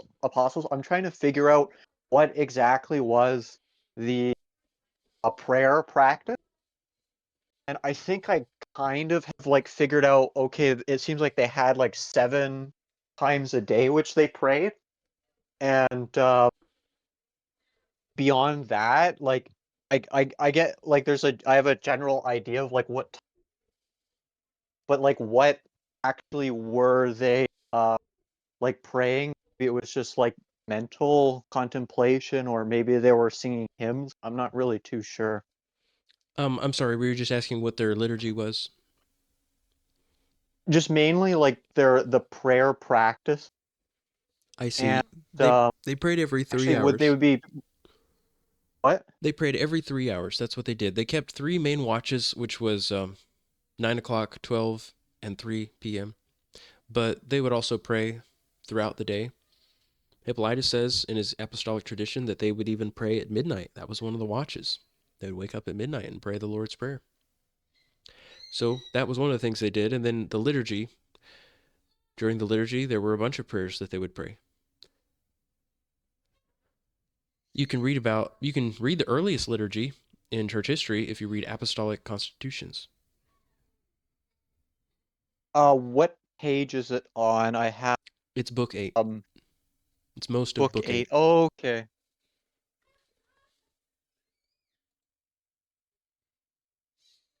All right, guys, I better go though. I enjoy the call. I hope you were edified by it, Dylan, and I hope we get to speak to Justus some more. Okay, yeah. You Hey too. Luke, I'm Oh, you're here? sorry. Yeah, I just jumped back in. My phone died, and then I had to say hello to the family. But I didn't want to be rude and not come back. But I just wanted to thank you for the conversation. We don't have to continue on tonight, but definitely appreciate it. Definitely have some things to think about, and maybe we can continue again soon. Yes, let's do it. Just let me know. I'm off for a few days. I'm off work, so if you'd like to call, then let me know. Okay, appreciate it. All right. Have a good one. Yes, Good night. God be with you guys. Farewell. I'll see you all later. Yeah. Bye-bye. Good night.